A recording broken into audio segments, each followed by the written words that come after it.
فاعوذ باللہ من الشیطان الرجیم بسم اللہ الرحمن الرحیم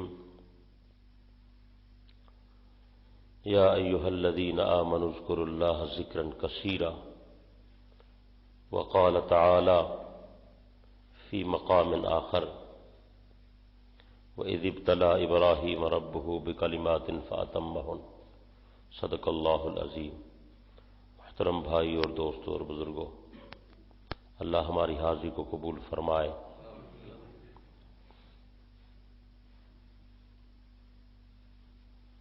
مذاہب عالم میں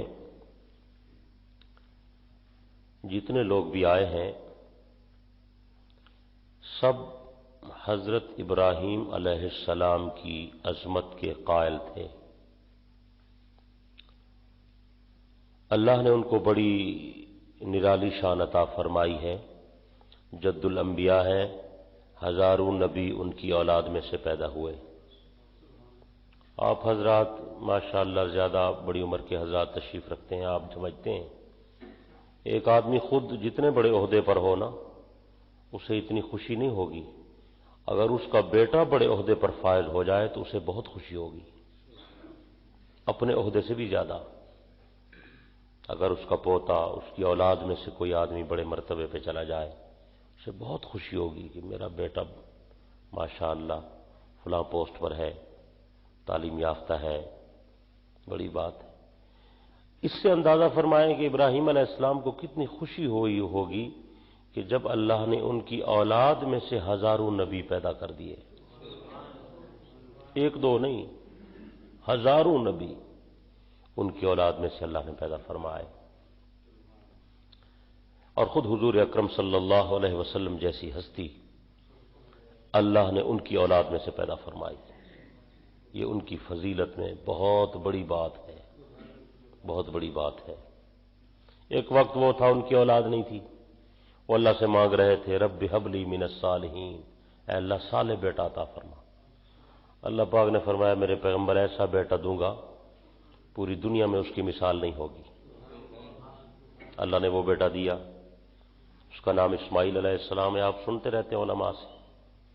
پھر ان کی جو بڑی گھر والی تھیں بی بی سارہ، ان کی اولاد نہیں تھی، تو وہ کہنے لگیں اللہ نے آپ کی چھوٹی گھر والی کو تو بچہ دیا، مجھے تو نہیں دیا۔ اسماعیل علیہ السلام آپ کی چھوٹی اہلیہ سے ہیں نا، بی بی ہاجرہ سے ہیں، تو بڑی گھر والی کی اولاد نہیں تھی۔ پھر 13 سال کے بعد اسماعیل علیہ السلام کی پیدائش کے پھر 13 سال بعد ایک دن حضرت ابراہیم علیہ السلام اپنی گھر والی کے پاس تشریف فرما ہے کہ اللہ کے ملائکہ آئے، فرشتے آئے، اور آئے انسانی شکل میں، فرشتے آئے انسانی شکل میں آئے۔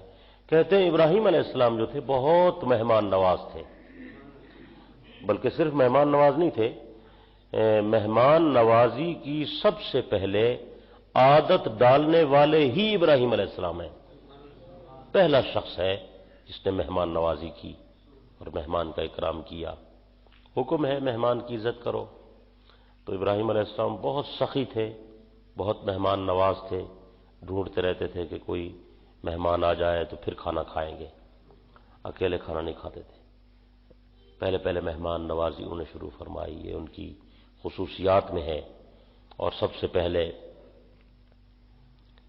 منبر پر خطبہ بھی انہوں نے دیا، اور سب سے پہلے ابراہیم علیہ السلام نے مسواک کی، اور سب سے پہلے ابراہیم علیہ السلام نے عصا اپنے ہاتھ میں لیا، اور سب سے پہلے ابراہیم علیہ السلام نے تلوار چلائی، یہ ان کی خصوصیات ہیں۔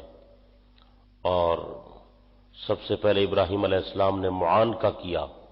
معانقہ سمجھتے ہیں نا، کسی کو گلے ملنا، سینے سے لگانا، پہلے یہ عادت نہیں تھی، ایسے لوگ ملتے تھے، لیکن ابراہیم علیہ السلام پہلے شخص ہیں جس نے کسی آدمی کو معانقہ کیا، سینے سے سینہ لگایا، گلے ملے، یہ پہلا کام انہوں نے کیا۔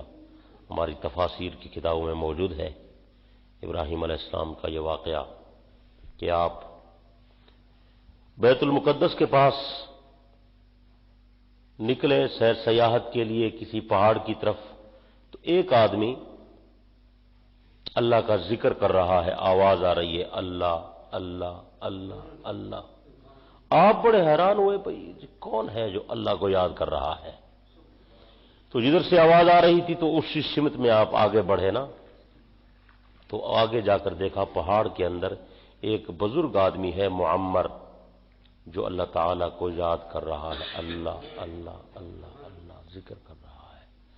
ہر چیز اللہ کو یاد کرتی ہے، قرآن بتاتا ہے ہر چیز اللہ کو، انسان، حیوان، درندے، پرندے، جانور، زمین، آسمان، درخت، پتے، پہاڑ، پتھر، پھول، ہر چیز اللہ کو یاد کرتی ہے۔ یاد کرنے کا انداز الگ الگ ہے، ہمیں سب کی بولیاں نہیں سمجھ آتی، بل ہر چیز اللہ تعالیٰ کو یاد کرتی ہے، اس کو ذکر کرتی۔ یہ انسان ہے، اس کی نعمتیں بھی استعمال کرتا ہے، بھول بھی جاتا ہے۔ کوئی ایک سانس ایسا نہیں ہے جو ہم اللہ کی عنایت اور توفیق اور اس کی رحمت کے بغیر ہم لے سکیں، ایک سانس بھی ایسا نہیں ہے۔ سانس اندر جائے یا باہر آئے تو اس کی مدد اور اس کی توفیق کے بغیر نہیں ہے، اس کی رحمت کے بغیر نہیں ہے۔ اسی لیے تو حکم ہے کہ آپ ہر وقت اسے یاد کریں، اٹھتے بیٹھتے، سوتے لیٹے۔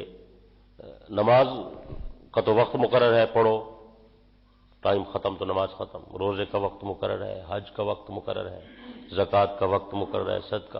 لیکن یہ جو ذکر ہے اس کا کوئی وقت نہیں ہے مقرر، فلاں وقت کرو، ہر وقت کریں۔ بلکہ اللہ تعالیٰ نے تو فرمایا ذکرن کثیرا، گنتی کی بات بھی نہیں ہے، بے انتہا یاد کرو اسے، کثرت۔ دیکھیں نعمتیں کتنی ہیں اس کی ہمارے اوپر، اس کی کرم نوازی کتنی ہے، اس کا فضل دیکھیں، اس کا کرم دیکھیں، اس کی عنایت دیکھیں، اس کی مہربانی دیکھیں۔ کھانا کھا رہے ہیں اس کی نعمت ہے، پانی پی رہے ہیں اس کی نعمت ہے، سانس لے رہے ہیں اس کی نعمت ہے، چل رہے ہیں اس کی نعمت ہے، دیکھ رہے ہیں اس کی نعمت ہے، بول رہے ہیں اس کی نعمت ہے، سونگ رہے ہیں اس کی نعمت ہے، سن رہے ہیں اس کی نعمت ہے، دماغ سوچ رہا ہے اس کی نعمت ہے، دل دھڑک رہا ہے اس کی نعمت ہے، جسم کا نظام کیسے چل رہا ہے، سب اس کی عنایت ہے، اس کی مہربانی ہے۔ اس نے انسان بنا دیا، یہ اس کی نعمت ہے۔ جانور بنا دیتا، ہم نے کوئی درخواست تو نہیں بھجوائی تھی کہ ہمیں انسان بنا دینا۔ کتنے لوگ ہیں انسان ہیں ان کے پاس ایمان نہیں ہے، ایمان بہت بڑی دولت ہے، مرنے کے بعد پتہ چلے گا ایمان کیسی دولت ہے۔ اس نے ایمان سے نوازا، کتنی بڑی دولت ہے کہ اس نے اپنے محبوب کو امتی بنایا، بہت بڑی نعمت ہے، مرنے کے بعد پتہ چلے گا اس کا۔ یہ ساری نعمتیں ہیں، اب ایک ایک نعمت کا شکریہ ادا کریں تو دیکھیں نا، پھر پتہ چلے گا۔ اس لیے اس کا حکم ہے یا ایھا الذین آمنوا اذکروا اللہ ذکرا کثیرا، اے ایمان والو مجھے کثرت سے یاد کرو، کثرت سے۔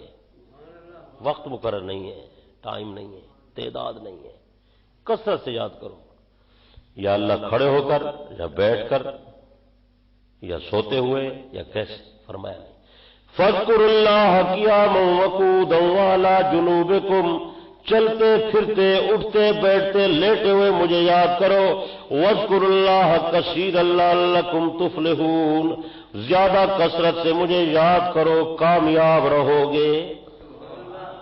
کامیابی چاہتے ہو ہر وقت سے یاد کرو، جو وقت فارغ ملے اللہ اللہ کرتے رہے، اللہ اللہ کرتے رہے۔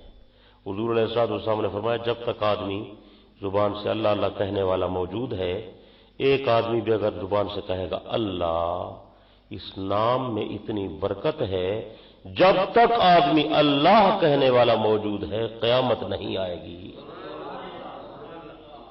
اس کے نام میں اتنی برکت ہے، اس کے کام میں کتنی برکت ہوگی، اس کے احکام کی تابعداری میں کتنی برکت ہوگی۔ ایک آدمی کہتا ہے اللہ، قیامت۔ ابراہیم علیہ السلام کہتے ہیں میں نے سنا آدمی کہہ رہا ہے اللہ اللہ، میں ادھر چلا گیا، ایک معمر شخص کو دیکھا وہ اللہ کو یاد کر رہا ہے، میں نے کہا اللہ کو تو سبھی یاد کرتے ہیں، مسلمان بھی کرتے ہیں، کافر بھی کرتے ہیں، جی مشرک بھی کرتے ہیں، فرمانبردار اللہ مانتا اللہ کو ہر ایک کوئی ہے، اپنے اپنا انداز ہے ماننے کا، مشرک بھی تو مانتے تھے۔ تو اس کا ذرا پتہ کروں کہ واقعی یہ اللہ کو صحیح مانتا ہے، اس کے عقائد صحیح ہیں یا نہیں ہیں۔ تو میں نے اس سے پوچھا کہ کس کو یاد کرتے ہو؟ اس نے کہا اللہ کو۔ فرمایا وہ کون ہے اللہ؟ اس نے کہا اللہ وہی تو ہے جس نے تجھے بنایا، جس نے مجھے پیدا کیا، جس نے کائنات کو تخلیق کیا۔ ابراہیم علیہ السلام فرماتے ہیں میں خوش بھی ہوا اور بڑا حیران بھی، بڑا عجیب آدمی ہے بھائی، یہ تو کوئی عارف لگتا ہے، اسے تو کوئی توحید کی معرفت حاصل ہے۔ میں نے اس سے پوچھا کہ یہ بتاؤ کہ کتنے عرصے سے یاد کر رہے ہو؟ اس نے کہا زندگی گزر گئی ہے، بس بوڑھا ہو گیا ہوں، اس کو یاد کرتا ہوں اور موت تک اسے یاد کروں گا، موت تک اسے یاد کروں گا۔ تو آپ نے فرمایا، میں نے اس سے پوچھا کہ کہاں رہتے ہو؟ اس نے کہا پہاڑ کے نیچے غار ہے اور میں غار میں رہتا ہوں۔ ابراہیم علیہ السلام فرماتے ہیں میں نے کہا اس کی وہ غار دیکھیں تو صحیح، اس کی کوئی عبادت گاہ کا پتہ چلے گا کہ اس کا رخ قبلہ صحیح ہے یا نہیں ہے، تو اس کے عقیدے کا پتہ چلے گا۔ میں نے کہا مجھے اپنا گھر دکھاتے نہیں ہو وہ غار؟ اس نے کہا مسافر میں تجھے گھر تو دکھاتا لیکن وہ گھر ایسی جگہ پر ہے آپ وہاں پہنچ نہیں سکیں گے۔ فرمایا وہ کیسے؟ اس نے کہا وہ غار بہت نیچے ہے اور غار کے اور میرے یہاں درمیان میں ایک ندی ہے، پانی ہے اس میں، تو اس کو عبور کرنا بڑا مشکل ہے۔ تو حضرت فرماتے ہیں میں نے کہا بھائی تو کیسے عبور کرتا ہے؟ اس نے کہا بس میں تو اللہ اللہ کرتا ہوں، اللہ پار کر دیتا ہے۔ بھائی پل تو نہیں تھے، نہ کشتیوں کا زمانہ تھا، کوئی چیز بھی نہیں تھی، پہاڑی علاقہ ہے۔ حضرت نے فرمایا یار مجھے لے چل، میں بھی تیرے ساتھ چلوں گا، اللہ کرے گا میں بھی پار ہو جاؤں گا۔ تو وہ کہتے ہیں مجھے ساتھ اس نے لیا اور نیچے ہم چلے گئے، تو غار سے پہلے وہ ندی آئی ایک پانی کی، تو اس نے اللہ اللہ کیا اور پانی پہ قدم رکھا، وہ آگے اور میں اس کے پیچھے، اللہ کے نام کی برکت سے وہ بھی پار ہو گیا میں بھی پار ہو گیا، عبور کر لی۔ اس کے پاؤں گیلے ہوئے تھے اور ابراہیم علیہ السلام کے پاؤں بھی گیلے نہیں ہوئے۔ اسے کیا پتا تھا یہ کون ہے؟ وہ نہیں جانتا تھا نا، ساری کائنات کے اولیاء ملے، انبیاء کو تو کوئی نہیں پہنچتا نا۔ ولایت تو ایک عکس ہے، بلکہ ولایت کا جو فیض ہے وہ نبوت سے آتا ہے۔ اصل جو علم کا یا معرفت کا منبع اور مرکز اور خزانہ ہے وہ تو نبوت ہے۔ بات نہیں سمجھ آئی؟ نبوت کے بعد پھر صداقت آتی ہے، صداقت کے بعد پھر شہادت آتی ہے، شہادت کے بعد پھر ولایت کا درجہ آتا ہے۔ درجات ہے نا، قرآن نے درجات بیان کی ہے نا۔ یہ جو روزانہ آپ کہتے ہیں اے اللہ سیدھے راستے پر چلا ان لوگوں کے راستے پر جن پر تیرا انعام ہے، مانگتے ہیں نا روزانہ، اہدنا الصراط المستقیم، اے اللہ سیدھی راہ پر چلا، صراط الذین انعمت علیہم، ان لوگوں کی راہ پر چلا جن پر تیری نعمت ہے، انعم اللہ علیہم من النبیین والصدیقین والشہداء والصالحین، نبیوں پر خدا کی نعمت ہے، صدیقین پر خدا کی نعمت ہے، شہداء پر خدا کی نعمت ہے، اولیاء پر خدا کی نعمت ہے۔ یہ 4 درجے ہیں منعم علیہم جن پر اللہ کا خاص انعام ہے۔ تو ولایت کا تو 4تھا درجہ ہے، تو نبوت کا پہلا درجہ ہے۔ تو حضرت ابراہیم علیہ السلام فرماتے پار ہو گئے، وہ اس کی غار کو دیکھا تو اس کے مصلے کا میں نے رخ دیکھا تو سیدھا قبلے کی طرف تھا۔ مجھے یقین آیا کہ آدمی تو کچھ صحیح النظر ہے جو ہر وقت اور اس تنہائی میں اللہ کو یاد کرتا ہے، بہت بڑی بات ہے۔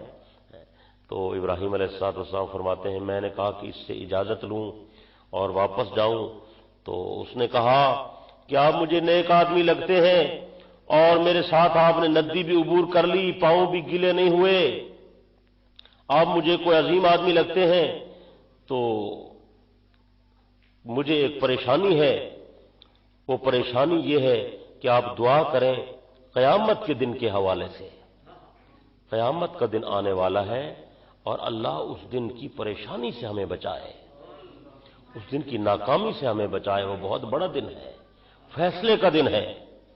تو ابراہیم علیہ السلام نے فرمایا بھائی آپ کو فکر ہے، ہمیں بھی فکر ہے اس کی، تو آپ دعا کریں، آپ نیک آدمی ہیں، میں تو مسافر آدمی ہوں۔ اس نے کہا حضرت دعا تو میں کرتا، اصل میں بات یہ ہے کہ 3 سال سے میں ایک دعا کر رہا ہوں اور میری وہ دعا قبول نہیں ہو رہی۔ ابراہیم علیہ السلام فرماتے ہیں میں نے کہا وہ کون سی دعا ہے جو آپ 3 سال سے کر رہے ہیں اور دعا قبول نہیں ہوتی؟ اس نے کہا جی یہاں ایک مجھے نوجوان ملا اور وہ چراگاہ بنا رہا تھا اور وہاں کو کھیتی تیار کر رہا تھا، میں نے پوچھا کس کے لیے؟ اس نے کہا ایک اللہ کا خلیل ہے، اس کا نام ابراہیم علیہ السلام ہے، وہ آئے گا میں اس کے جانوروں کی چراگاہ تیار کر رہا ہوں کہ اس کے جانور یہاں چریں گے تو مجھے اجر ملے گا۔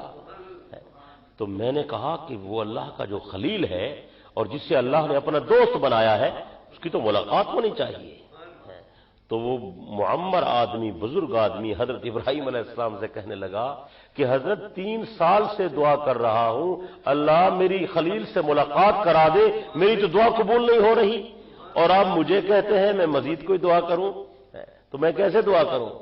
حضرت ابراہیم علیہ السلام بڑے حیران ہوئے، بہت خوش ہوئے، اور اس معمر آدمی سے فرمایا اللہ والا میرے لیے دعا کرنا کہ قیامت کے دن کی ناکامی سے بچائے، باقی نا امید ہونے کی ضرورت نہیں ہے۔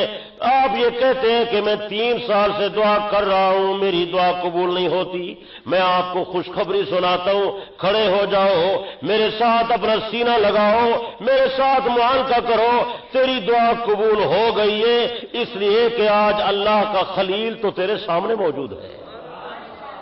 پہلا شخص ہے جس کو ابراہیم علیہ السلام نے معانقہ کیا ہے۔ کہتے ہیں اس سے پہلے معانقہ نہیں ہوتا تھا، تو یہ عادت حضرت سے شروع ہوئی ہے، اور پہلا بچے کا ختنہ کرنے والا ابراہیم علیہ السلام ہے، اور بیٹے کو اللہ کے نام پر قربان کرنے والا ابراہیم علیہ السلام ہے، پہلی قربانی کرنے والا ابراہیم علیہ السلام ہے، بیت اللہ شریف کو تعمیر کرنے والا ابراہیم علیہ السلام ہے، جس کی تعمیر کے لیے اللہ نے جنت سے پتھر بھیجا کہ میرے خلیل اس پر کھڑے ہو کر میرا گھر بنائے۔ وہ مقام ابراہیم آیا ہی حضرت ابراہیم کے لیے ہے۔ اللہ اکبر کبیرہ۔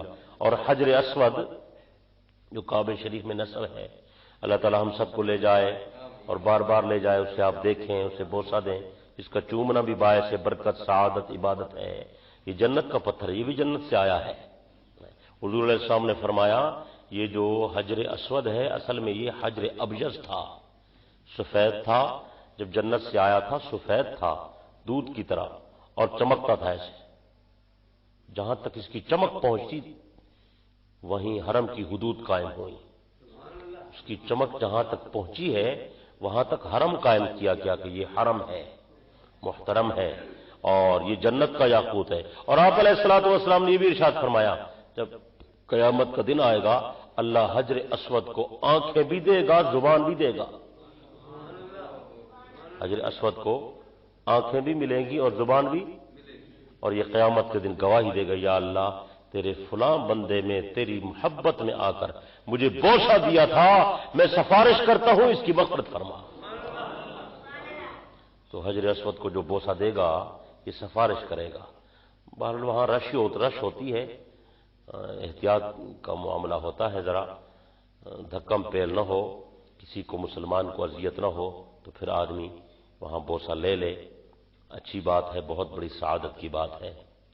تو میں یہ عرض کر رہا ہوں یہ ساری چیزیں ابراہیم علیہ السلام کی طرف منسوب ہیں اور ان کا مقام بہت بلند ہے، اور پہلا شخص ہے جس کو اللہ کی توحید کی وجہ سے آگ میں ڈالا گیا، پہلا شخص ہے، قوم نے انہیں آگ میں ڈالا تو ابراہیم علیہ السلام تیار، جس کے حکم پہ جا رہا ہوں وہ خود بچائے گا۔ اور جب ڈالنے لگے تو ملائکہ بھی آئے، بارش برسا دے، آگ بجھ جائے، ہوا چلا دے۔ حضرت نے فرمایا جس کے نام پہ جا رہا ہوں وہ دیکھ نہیں رہا، میری مدد کرے گا تو کرے گا، نہیں کرے گا تو اس کے نام پہ ایسی ہزاروں جانیں قربان ہیں، قربان ہو جانی چاہیے، یہ تو کوئی ایسی بات نہیں ہے۔ تو جب ابراہیم علیہ السلام کو آگ میں ڈالنے لگے، روایت بتاتی ہیں کہ ظالموں نے آپ کے کپڑے بھی اتار لیے، پیغمبر کے کپڑے۔ یہ میرے اللہ کا حلم ہے، حوصلہ ہے کہ دشمن کو، ظالم کو، منکر کو نقد سزا نہیں دیتا۔ اللہ تعالیٰ تو موجود تھا، دیکھ رہا تھا کیا ہو رہا ہے۔ خلیل اللہ کے کپڑے مبارک اتار کر جھولے میں بٹھا کر انہیں دھکا دے رہے ہیں۔ اللہ دیکھ رہا تھا کہ نہیں؟ اس کو قدرت تھی یا نہیں تھی؟ ظالموں کے ہاتھ توڑ دیتا، ٹانگیں توڑ دیتا، اندھا کر دیتا، کر سکتا تھا نا۔ بیت اللہ کو جس نے ابابیلوں کے ذریعے سے بچا لیا ہے تو وہ اپنے خلیل کو نہیں بچا سکتا، لیکن ایک نظام ہے، ایک حکمت ہے، قدرت ہے، اور وہ اس کے تحت فیصلہ فرماتا ہے۔ تو حضرت ابراہیم علیہ السلام کے کپڑے مبارک اتار کر آگ میں ڈالا، اللہ تعالیٰ نے پھر آگ کو حکم دیا یا نار کونی بردا و سلاما علی ابراہیم، اے آگ میرے خلیل پر ٹھنڈی ہو جا، اتنی زیادہ بھی ٹھنڈی نہیں ہونی کہ خلیل اللہ کو تکلیف پہنچے، بلکہ میرے ابراہیم کے لیے سلامتی والی بن جا۔ اللہ کے پاک پیغمبر فرماتے ہیں جب قیامت کا دن آئے گا لوگ اپنی قبروں سے اٹھیں گے، جسم پر کپڑے موجود نہیں ہوں گے، اللہ پاک سب سے پہلے حضرت ابراہیم علیہ السلام کو کپڑے پہنائیں گے، پوری کائنات میں سب سے پہلے۔ اور ابن حجر اسقلانی نے بخاری کی شرح میں یہ لکھا ہے کہ اس کی وجہ یہی ہے کہ لوگوں نے خلیل اللہ کے کپڑے اتار کر اسے آگ میں ڈالا۔ اللہ پاک فرمائے کہ میری وجہ سے جس کے کپڑے اتارے گئے سب سے پہلے جنت کے کپڑے اسی کو پہناؤ۔ یہ حدیث بخاری میں ہے اور کتابوں میں بھی ہے، مشکات میں بھی ہے، اور ایک روایت میں ہے کہ حکم ہوگا کہ میرے ملائکہ جنت سے 2 سفید چادریں لے آؤ اور میرے خلیل کو پہناؤ۔ سب سے پہلے خلیل الرحمان کو اللہ کی طرف سے کپڑے پہنائے جائیں گے میدان حشر میں۔ تو یہ خصوصیات ہیں ساری ابراہیم علیہ السلام کی طرف منسوب ہے، اور وہ ساری آج ہمیں ملی اس لیے کہ ہم ابراہیم کی سنت کے صحیح تابعدار اور پیروکار ہیں۔ ان کی وہ یادگاریں ساری آج ہمارے پاس ہیں۔ تو میں یہ عرض کر رہا تھا کہ اقوام عالم کے جتنے بھی لوگ ہیں، چاہے وہ یہودی ہیں، چاہے وہ عیسائی ہیں، چاہے وہ مشرک ہیں، چاہے مسلمان، سب لوگ ابراہیم علیہ السلام کی عظمت پر سب متفق ہیں۔ اب جو یہودی ہیں وہ موسیٰ علیہ السلام کو تو مانتے ہیں لیکن وہ عیسیٰ علیہ السلام کو نہیں مانتے، اور جو عیسائی ہیں وہ عیسیٰ علیہ السلام کو مانتے ہیں لیکن حضور علیہ السلام کو نہیں مانتے۔ لیکن یہ دنیا کے تمام مذاہب کے لوگ ابراہیم علیہ السلام کو مانتے ہیں۔ اگر آپ کی توجہ ہے اور آپ ادھر ادھر نہیں دیکھ رہے تو میں علمی بات کرنے لگا ہوں، بہت قیمتی بات ہے۔ اقوام عالم کے لوگ حضرت ابراہیم کی عظمت پر متفق ہیں اور ان کے دلوں میں ان کی ایسی محبت ہے۔ اصل میں یہ اللہ کی خاص رحمت تھی حضرت ابراہیم علیہ السلام پر کہ اللہ نے انہیں پوری کائنات کا محبوب بنا دیا۔ اور یہودی کہتے تھے کہ ہمارا جو دین ہے وہ ابراہیم والا ہے، اور عیسائی کہتے تھے جو ہمارا دین ہے یہ ابراہیم والا ہے، اور مشرک کہتے تھے جو ہمارا راستہ ہے یہ ابراہیم والا ہے۔ تو قرآن مجید نے سب کی تردید کر دی، سب کی تردید کی۔ اللہ پاک نے فرمایا نہیں، غلط کہتے ہیں۔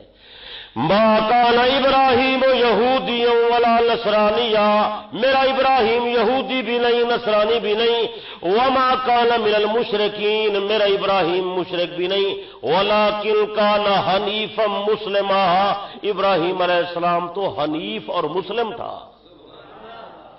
اور آگے کہا کہ میرا محمد بھی حنیف اور مسلم ہے۔ تو معلوم ہوتا ہے کہ ابراہیم علیہ السلام والی ملت مسلمانوں کے پاس ہے، یہود و نصارہ کے پاس نہیں ہے۔ بات سمجھ آئی ہے؟ اور ابراہیم علیہ السلام والا قبلہ بھی آج ہمارے پاس ہے، یہود و نصارہ کے پاس۔ وہ تو بیت المقدس کو مانتے ہیں، کعبہ شریف کو تو نہیں مانتے، اور ان کی قربانی بھی آج ہمارے پاس ہے، اور بیت اللہ کا طواف اور حج بھی ہمارے پاس ہے، اور صفا اور مروہ کی جو ساج ہے وہ ابراہیم علیہ السلام کی اہلیہ بی بی ہاجرہ کی یادگار ہے، وہ بھی ہمارے پاس ہے، اور جو جمرات کو وہاں مارتے ہیں کنکریاں، یہ ابراہیم علیہ السلام کی یادگار ہے۔ جب حضرت بیٹے کو ذبح کرنے کے لیے لے جا رہے تھے نا تو شیطان بہت بڑا جثہ اس کا ظاہر ہوا، اس نے اسماعیل علیہ السلام سے کہا کہاں جا رہے ہو؟ اس نے کہا میں اپنے ابا جی کے ساتھ جا رہا ہوں۔ کہا تمہیں تمہارا والد ذبح کرنے لے جا رہا ہے۔ اس نے کہا دفع ہو، تو ذبح کرنے لے جا رہا ہے یا جہاں مرضی لے جا رہا ہے، میں اس کا بیٹا ہوں، وہ میرا باپ ہے، باپ کو اختیار ہے جو چاہے بیٹے کے ساتھ کرے۔ اور ایک پتھر اٹھایا اسے دے مارا۔ ابراہیم علیہ السلام کے پاس شیطان آیا، کہاں جا رہے ہو؟ فرمایا بس جا رہا ہوں بیٹے کو لے کر۔ اچھا بیٹے کو ذبح کرنے جا رہے ہو؟ کوئی بیٹوں کو بھی ذبح کرتا ہے، اور بیٹا بھی آپ کا ہے بھی ایک ہی۔ آپ نے فرمایا دفع ہو، مجھے اللہ کا حکم ہے، میں تو اس کو اللہ کے حکم کو پورا کروں گا۔ اسے مارا۔ حضرت ہاجرہ کے پاس آیا، بیٹا کہاں ہے؟ اس نے کہا وہ گیا ہے کہیں۔ کہنے لگا گیا نہیں ہے، اس کو آج ابراہیم ذبح کرنے کے لیے لے جا رہا ہے۔ یہ ورغلاتا ہے شیطان ہر آدمی کو اس انداز میں۔ تو وہ جو کنکریاں مارتے ہیں نا آج حاجی صاحبان، یہ وہی ابراہیم علیہ السلام کی یاد کو تازہ کرتے ہیں۔ یہ بھی آج ہمارے پاس ہے، اور حج یہ بھی ہمارے پاس ہے۔ تو ابراہیم علیہ السلام کی ساری یادیں تو ہمارے پاس ہیں، تو ابراہیم علیہ السلام کے سچے پیروکار تو پھر ہم ہیں، یہود و نصارہ تو نہیں ہیں۔ بات نہیں سمجھ آئی؟ اور میں عرض کر رہا ہوں، چونکہ تمام لوگوں کے دل میں حضرت ابراہیم کی ایسی عظمت تھی اور ان کی عظمت پر سب لوگ متفق تھے، اسی لیے اللہ نے ہمیں حکم دیا کہ ہم نماز میں جو درود شریف پڑھتے ہیں نا، اور حضور علیہ السلام پر رحمتیں بھیجنے کی التجا کرتے ہیں، اس میں یہ بات اسی لیے کہتے ہیں کہ اپنے پیغمبر پر اس طرح رحمت بھیج جیسے ابراہیم پر بھیجی ہے، یعنی جس طرح وہ مخلوق کا مرجع بن گئے، جس طرح ان کے دلوں میں ابراہیم کی محبت پیدا ہو گئی اور سب ان پر متفق ہو گئے، اے اللہ ہمارے آقا کو بھی ایسی ہی عظمت عطا فرما اور اس سے بھی زیادہ عظمت عطا فرما۔ یہ جو درود شریف پڑھتے ہیں نا، یہ آپ نے اس میں پتہ نہیں غور فرمایا یا نہیں فرمایا، اس میں یہی جملے کہتے ہیں نا، اللہم صلی علی محمد وعلی آل محمد کما صلیت علی ابراہیم وعلی آل ابراہیم انک حمید مجید۔ اے اللہ پیارے محمد پر رحمتیں بھیج، ایسی رحمتیں بھیج جیسی تو نے ابراہیم پر رحمتیں بھیجی، یعنی جس طرح ابراہیم علیہ السلام ساری مخلوق کا مرجع بن گئے، جیسے ابراہیم علیہ السلام کی لوگوں کے دلوں میں عظمت پیدا ہو گئی، اقوام عالم کے لوگ ان کا احترام کرنے لگے، ایسے ہمارے پیارے آقا کو عزت عطا فرما، ہمارے آقا کو عظمت عطا فرما، ہمارے پیارے آقا پر رحمت نازل فرما۔ دوسرا نقطہ یہ ہے، ہم اللہ پاک سے یہ درخواست کرتے مولا اپنے محبوب پر تو رحمت نازل فرما۔ ہم تو تیرے پیارے محبوب کا مقام نہیں سمجھتے، تو اپنے محبوب کے مقام کو خوب سمجھتا ہے کہ تیرے نبی کی کتنی شان بلند ہے، تیرے نبی کا مقام کتنا بلند ہے۔ اے اللہ مہربانی فرما، اپنے نبی پر اس کے شایان شان رحمت نازل فرما۔ ہمیں تو پتہ نہیں ہے نبی کا مقام کتنا بلند ہے، ہم ان کے شایان شان تحفہ نہیں بھیج سکتے ہیں، اللہ تو بھیج سکتا ہے، تو رحمت نازل فرما۔ اس لیے ہم اللہ سے درخواست، اللہم، درود شریف یہاں سے شروع ہوتا ہے نا، اللہم اے اللہ درود بھیج، رحمتیں بھیج اپنے پیغمبر پر اور اس کی آل پر جیسے تو نے ابراہیم پر اور اس کی آل پر رحمت نازل فرمائی۔ اے اللہ برکت نازل فرما اپنے محبوب پر اور اس کی آل پر جیسے ابراہیم اور اس کی آل پر تو نے رحمت نازل فرمائی۔ اور ایک نقطہ اس میں یہ بھی ہے کہ اس کے اندر شرک کی بھی بہت بڑی نفی ہوتی ہے، اس لیے کہ ہم اللہ تعالیٰ سے یہ درخواست کرتے ہیں یا اللہ اپنے نبی پر رحمت نازل فرما، کرم نوازی فرما۔ اس سے معلوم ہوتا ہے کہ اللہ کی ساری مخلوق چاہے انبیاء ہی کیوں نہیں ہیں، وہ بھی اللہ کی رحمت کے محتاج ہیں۔ بات نہیں سمجھے؟ ہر ایک کو اس کی رحمت کا سہارا ہے یا نہیں ہے؟ حدیث میں آتا ہے حضور علیہ الصلوۃ والسلام نے فرمایا ہر بندے کے ساتھ ایک الگ الگ شیطان ہے، ہر بندے کے ساتھ، ہر بندے کا نفس بھی تو شیطان ہے نا، ہر بندے کا نفس بھی اسے دوسری طرف ابھارتا ہے کہ یہ کام نہیں کرنا، ادھر جاؤ، دوسرے راستے پر لے جاتا ہے، تو ہر بندے کو وہ پریشان کرتا ہے۔ اللہ کی رحمت ہو تو پھر آدمی سیدھے راستے پر آتا ہے، ورنہ نہیں آ سکتا۔ تو صحابہ کرام میں اچھی عادت تھی، وہ ہر بات پوچھتے تھے، انہوں نے کہا یا رسول اللہ یہ جو آپ نے فرمایا ہر ایک کے ساتھ اس کا ساتھی ہے، ہر ایک کے ساتھ، اور اس کو دوسرے راستے پر لے جانے کی کوشش کرتے، کیا آپ کے ساتھ بھی ایسا ہے؟ آپ علیہ السلام ہنس پڑے، آپ نے فرمایا ہر بات میرے صحابہ پوچھتے ہو؟ فرمایا میرے صحابہ ہاں میرے ساتھ بھی ایسا ہی ہے، میرا بھی ایک ساتھی ہے جو خدا نے میرے ساتھ پیدا کیا، لیکن اللہ نے مجھ پر ایسی رحمت فرمائی کہ وہ جو میرا ساتھی ہے وہ بھی میرا تابعدار بن گیا ہے، وہ میرا تابعدار بن گیا ہے۔ تو بہت بڑی بات ہے، اللہ نے اپنے محبوب کو جو عظمت عطا فرمائی اس کا کیا ہی کہنا۔ اللہ نے اتنی خاص رحمت فرمائی، خاص عنایت فرمائی، خاص کرم، خدا کی خصوصی حفاظت ہوتی ہے پیغمبر پر۔ کہتے ہیں مولانا سید عطا اللہ شاہ بخاری رحمۃ اللہ علیہ فرماتے تھے کہ وہ کلہاڑی ہاتھ میں رکھتے تھے نا، فرماتے تھے بخاری کے ہاتھ کا کام ہے کلہاڑی کو مضبوط پکڑے، اس کی ہاتھ کی ذمہ داری ہے، کلہاڑی کی ذمہ داری نہیں ہے کہ ہاتھ میں ٹھہرے، ہاتھ کی ذمہ داری ہے اسے مضبوط پکڑے۔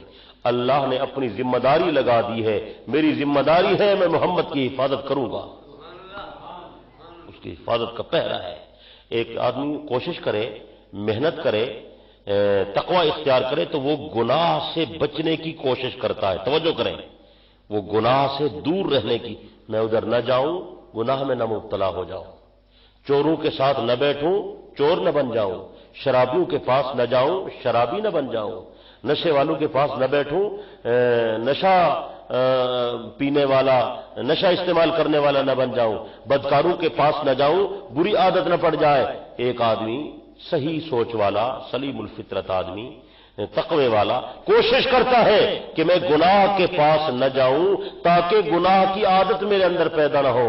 لیکن زکریا ٹاؤن والوں میں ایک موتی عرض کر رہا ہوں، انسان عام آدمی تو گناہ سے دور رہنے کی کوشش کرتا ہے نا، لیکن مقام نبوت یہ ہے کہ خدا گناہ کو نبی کے قریب نہیں جانے دیتا. نعرہ تکبیر، شان محمد مصطفیٰ، مقام محمد مصطفیٰ، شان صحابہ، اسلام، قرآن، نعرہ تکبیر. اور یہ جو آیت ہے یہ تو بہت ہی عجیب ہے، یہ تو بہت ہی عجیب ہے، جس میں اللہ پاک نے فرمایا إِلَّا فَتَحْنَا لَكَ فَتْحًا مُبِينًا لِيَغْفِرَ لَكَ اللَّهُ مَا تَقَدَّمَ مِن ذَنبِكَ وَمَا تَأَخَّرَ. اے میرے پیغمبر، ہم نے آپ کو فتح مبین کی خوشخبری سنا دی، ہم نے آپ کی اگلی پچھلی لغزشوں کو بھی معاف کر دیا. علماء نے لکھا تمام نبی گناہوں سے پاک ہوتے ہیں، کسی نبی سے گناہ نہیں ہوتا، لیکن کبھی کبھی نبی سے بھول چوک ہو جاتی ہے، کبھی کبھی پیغمبر سے بھول چوک ہو جاتی ہے.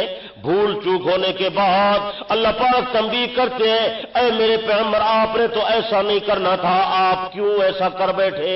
جیسے اللہ نے قرآن مجید میں فرمایا میرے پیغمبر وَلَا تَقْرَبَا هَٰذِهِ الشَّجَرَةَ، اس جنت والے اس درخت کے قریب نہیں جانا. آدم علیہ السلام کو بتایا اس درخت کے قریب نہیں جانا. آدم علیہ السلام بھول گئے کہ وہ کون سا درخت تھا جس سے منع کیا گیا، اور بھول کر اس کا پھل کھا بیٹھے.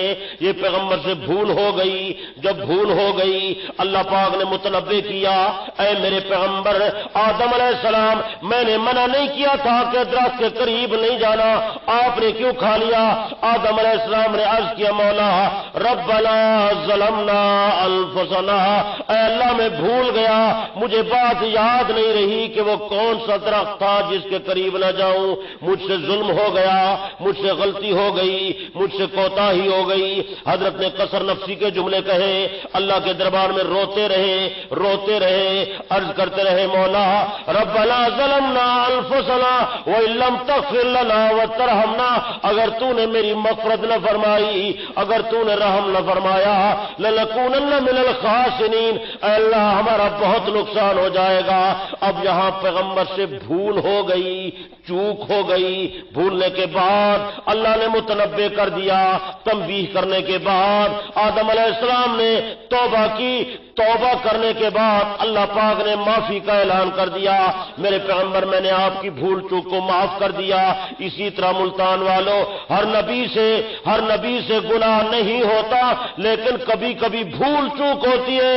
پھر تنبیہ کے بعد وہ معافی مانگتے ہیں، اللہ پاک معاف کر دیتے. لیکن آج آئے ذرا میں آپ کو مقام محمد سناتا چلا جاؤں. اللہ پاک نے اپنے محبوب کو یہ مقام عطا فرمایا میرے پیغمبر، اے میرے محمد کریم، اے میرے حبیب الحبیب لیغفر لک اللہ ما تقدم من ذنبک وما تاخر. اور باقی نبیوں سے بھول چوک ہونے کے بعد میں بعد میں معافی کا اعلان کرتا ہوں. آپ سے اگر کوئی بھول چوک ہو بھی گئی، میں خدا بھول چوک ہونے سے پہلے معافی کا اعلان کر رہا ہوں. نعرہ تکبیر، مقام مصطفیٰ، شان محمد مصطفیٰ، شان صحابہ، عظمت قرآن، نعرہ تکبیر. آپ کی توجہ ہے؟ توجہ نہیں ہے؟ آپ جہاد پر تشریف لے جا رہے تھے، منافق آ گئے، یا رسول اللہ مہربانی کریں ہماری مجبوری ہے. کوئی کہتا ہے میں بیمار ہوں، کوئی کہتا ہے میرا گھر خالی ہے، کوئی کہتا ہے میرے بچے اکیلے ہیں. کوئی ایسے بہانے بنائے اور اجازت مانگی مہربانی کریں ہم جہاد پر نہیں جا سکتے، آپ ہمیں اجازت دے دیں ہم بعد میں آ جائیں گے. جہاد مشکل کام ہے نا، تو کھرا کھوٹا الگ ہو جاتا نا اس معاملے پر. جہاد میں نماز پڑھنا تو 100 کا کام ہے نا، تسبیح پھیرنا 100 کا کام ہے، لیکن اللہ کے نام پر جان ہتھیلی پہ رکھ کے میدان کارزار میں اترنا، یہ تو وہی جائے گا جس کے دل میں اخلاص ہوگا نا، ہے یا نہیں ہے؟ نماز پڑھنا شوق ہے یا جہاد کرنا شوق ہے؟ بولیں۔ آج کل تو لوگوں نے جہاد کو دہشت گردی بنا دیا نا۔ جہاد فساد نہیں ہے، جہاد فساد کا انسداد ہے۔ جیسے انگلی خراب ہو جائے نا، ڈاکٹر کاٹ دیتا ہے تاکہ بیماری آگے نہ پھیلے، اس طرح جب معاشرے میں بد امنی پھیلے اور کافر ظلم و زیادتی اور فتنہ پھیلائیں تو اسلام کہتے ہیں ان کی گردن اتارو تاکہ فتنہ آگے نہ پھیلے۔ تو یہ فساد تو نہیں ہے، یہ تو فساد کا انسداد ہے۔ بات نہیں سمجھ آئی؟ تو جہاد تلوار اٹھا کر لڑنا، اس کے لیے تو ایمان چاہیے نا، پھر تو ہمت چاہیے۔ فضیل ابن عیاض یہ حرمین کے عابد تھے، 6 مہینے مکے میں رہتے تھے، 6 مہینے مدینے میں رہتے تھے۔ بڑا عابد تھا، بڑا زاہد تھا، بہت متقی تھا، ان کا بڑا نام ہے اور تابعین کا دور ہے، عام آدمی تو نہیں تھا، بہت بڑا عابد زاہد تھا۔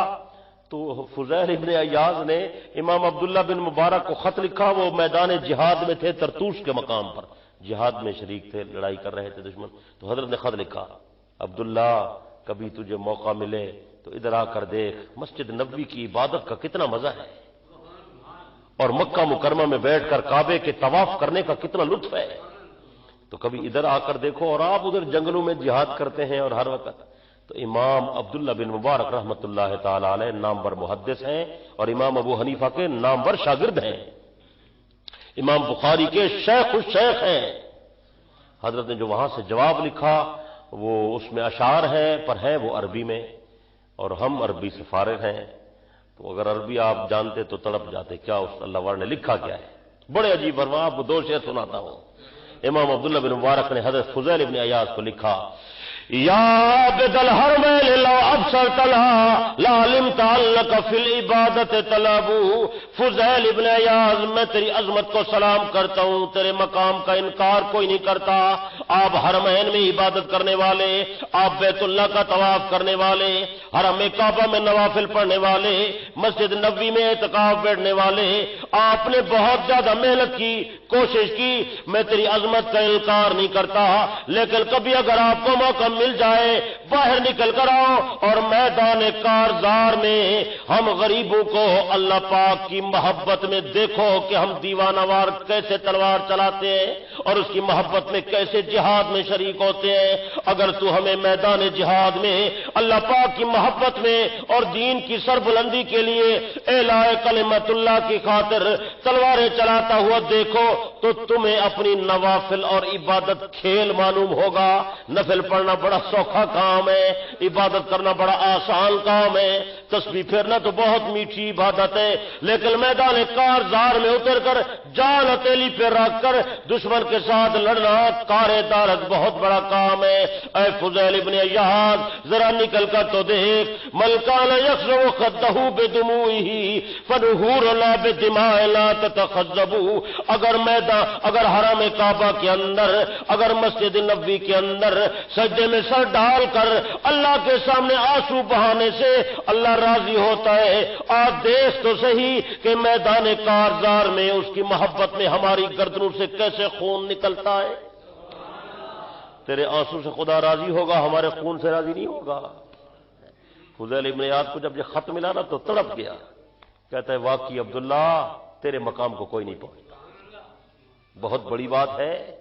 اس کے نام پر جان ہتھیلی پہ رکھ کے اس کے اپنی جان کا نذرانہ آسان بات ہے؟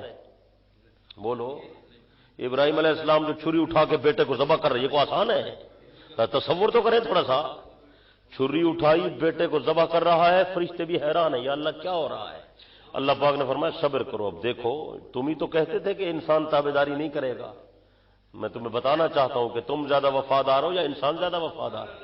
فرشتوں سے بہتر ہے انسان بننا، مگر اس میں لگتی ہے، بولے، مگر اس میں لگتی ہے فرشتہ مجھ کو کہنے سے میری توہین ہوتی ہے، میں مسجود ملائک ہوں، مجھے انسان رہنے دو، ساری کائنات مل جائے، انسانوں کے مقام کا مقابلہ نہیں۔ اللہ پاک نے خود فرمایا وَلَقَدْ كَرَّمْنَا بنی آدم، ہم نے بنی آدم کو زیادہ تکریم عطا کی، بنی آدم کو زیادہ عزت عطا کی، بنی آدم کا مقام ہم نے بلند کر دیا۔ ساری مخلوقات میں اللہ نے اشرف انسان کو بنایا۔ دوسرے مقام پر قسم کھا کر فرمایا وَالتِّينِ وَالزَّيْتُونِ وَالطُّورِ سِينِينَ وَهَٰذَا الْبَلَدِ الْأَمِينِ لَقَدْ خَلَقْنَا الْإِنسَانَ فِي أَحْسَنِ تَقْوِيمٍ۔ مجھے تین کی قسم ہے، مجھے زیتون کی قسم ہے، مجھے طور سینا کی قسم ہے، مجھے بلد امین کی قسم ہے، ہم نے انسان کو بہت بہترین ڈھانچے میں تیار کیا۔ فرشتے اعلیٰ ہے پر انسان سے اعلیٰ، نبی کا مقام تو بہت اونچا ہے، پورے وثوق سے کہہ رہا ہوں۔ جبرائیل علیہ السلام جیسا مکرم فرشتہ بھی، نوری فرشتہ بھی میرے صدیق کے مقام کا مقابلہ نہیں کرتا، اس عمر کے مقام کا مقابلہ نہیں کرتا، عثمان کے مقام کا مقابلہ نہیں کرتا، علی کے مقام کا بھی مقابلہ نہیں کرتا۔ ان کا مقام بلند ہے۔ بات سمجھ آئی ہے؟ عبداللہ ابن حذافہ دشمن کی قید میں، عبداللہ محمد کا کلمہ چھوڑتے ہو؟ فرمایا نہیں۔ دشمن نے کہا پانی کی دیگ گرم کرو، آگ جلائی گئی، دیگ رکھی گئی، پانی کھول رہا ہے۔ ایک آدمی کو پکڑ کر ڈالا، اس کی بوٹیاں الگ ہو گئیں، ہڈیاں الگ ہو گئیں۔ عبداللہ دیکھا ہے؟ فرمایا دیکھا ہے۔ کہا محمد کا کلمہ چھوڑتے ہو؟ فرمایا نہیں۔ جفا جو عشق میں ہوتی ہے وہ جفا ہی نہیں، ستم نہ ہو تو محبت کا کچھ مزہ ہی نہیں۔ کھرے کھوٹا کا تو پتہ اسی موقع پر چلتا ہے یا نہیں چلتا؟ اچھا، اس نے پھر آگ جلوائی، دیگ رکھی، پانی رکھا، پانی کھول رہا ہے۔ حکم دیا عبداللہ بن حذافہ کو اٹھاؤ، دیگ میں ڈالو۔ عبداللہ کو پکڑ کر ڈالنے لگے تو ان کی آنکھوں سے آنسو نکل آئے۔ دشمن کے سردار نے سمجھا محمد کا غلام آج گھبرا گیا ہے موت سے۔ کہا میں نے کہا نہیں تھا کہ اپنے نبی کا کلمہ چھوڑ دو، دیکھو تمہارے ساتھ کیا ہونے والا ہے۔ حضرت عبداللہ بن حذافہ نے فرمایا نادان اس لیے نہیں رو رہا کہ میں مرنے کے لیے جا رہا ہوں، رو اس لیے رہا ہوں جس بادشاہ کے نام پر قربان ہو رہا ہوں بادشاہ بہت بڑا ہے، میری جان چھوٹی ہے۔ بات کو نہیں سمجھے، بادشاہ بہت بڑا ہے، تحفہ چھوٹا ہے۔ اللہ اکبر، بادشاہ بہت بڑا ہے، قربانی چھوٹی ہے۔ کاش میری 1000 جان ہوتی، کاش میری 1,00,000 جان ہوتی، بار بار اللہ کے نام پر قربان ہوتی، پھر قربانی دینے کا مزہ تھا۔ یہ لوگ ہیں نا جی، خبیب کو سولی پہ لٹکا رہے ہیں، دشمن کا سردار قریب ہے، خبیب تیری کوئی تمنا؟ فرمایا کوئی تمنا نہیں ہے، ایک تمنا ہے پانی دو، وضو کرتا ہوں، آخری 2 گانا نفل پڑھ کے اللہ کا حق ادا کر دو۔ وضو فرمایا، 2 گانا نفل ادا کیا، دعا کیا عادت ہے اللہ میرے سلام میرے محبوب تک تو پہنچا دے۔ اللہ پاک نے فرمایا جبرائیل جی رب جلیل جلدی جاؤ میرے محبوب کے پاس، پہلے میرے سلام پہنچاتے ہو، آج میرے ساتھ میرے خبیب کے سلام بھی پہنچاؤ، اور اطلاع بھی دو میرے حبیب کو کہ تمہارے غلام کے ساتھ تو یہ ہو رہا ہے۔ دشمن کا سردار قریب آیا، حضرت خبیب پھانسی کے پھندے پر کھڑے ہیں، آگے پیچھے 70 تیر انداز موجود ہیں۔ دشمن کا سردار کہتا ہے خبیب اگر میں تجھے چھوڑ دوں، تیرے بدلے میں تیرے نبی کو قتل کرا دوں، برداشت کرتے ہو یا نہیں کرتے؟ حضرت خبیب کی آنکھیں غصے سے سرخ ہو گئیں، دشمن کی آنکھ میں آنکھ ڈال کے فرمایا بد بےمان دوبارہ یہ بکواس نہیں کرنی، خبیب کی جان 1000 مرتبہ ٹکڑے ٹکڑے ہو قابل برداشت ہے، لیکن میرے آقا کے قدم مبارک پر ایک کانٹا چبھے یہ بھی قابل برداشت نہیں ہے۔ نبی کی عزت و حرمت پہ مرنا عین ایمان ہے، سر مقتل بھی ان کا ذکر کرنا عین ایمان ہے۔ ڈراتا ہے ہمیں دار و رسم سے کیوں ارے ناداں، نبی کے عشق میں سولی پہ چڑھنا عین ایمان ہے۔ ملتان والوں زبان سے بیان کر دینا بہت آسان ہے، دشمن نے پھٹا کھینچا، حضرت خبیب کا جسم مبارک پھانسی سے لٹکنے لگا، 70 تیر انداز سامنے موجود ہے۔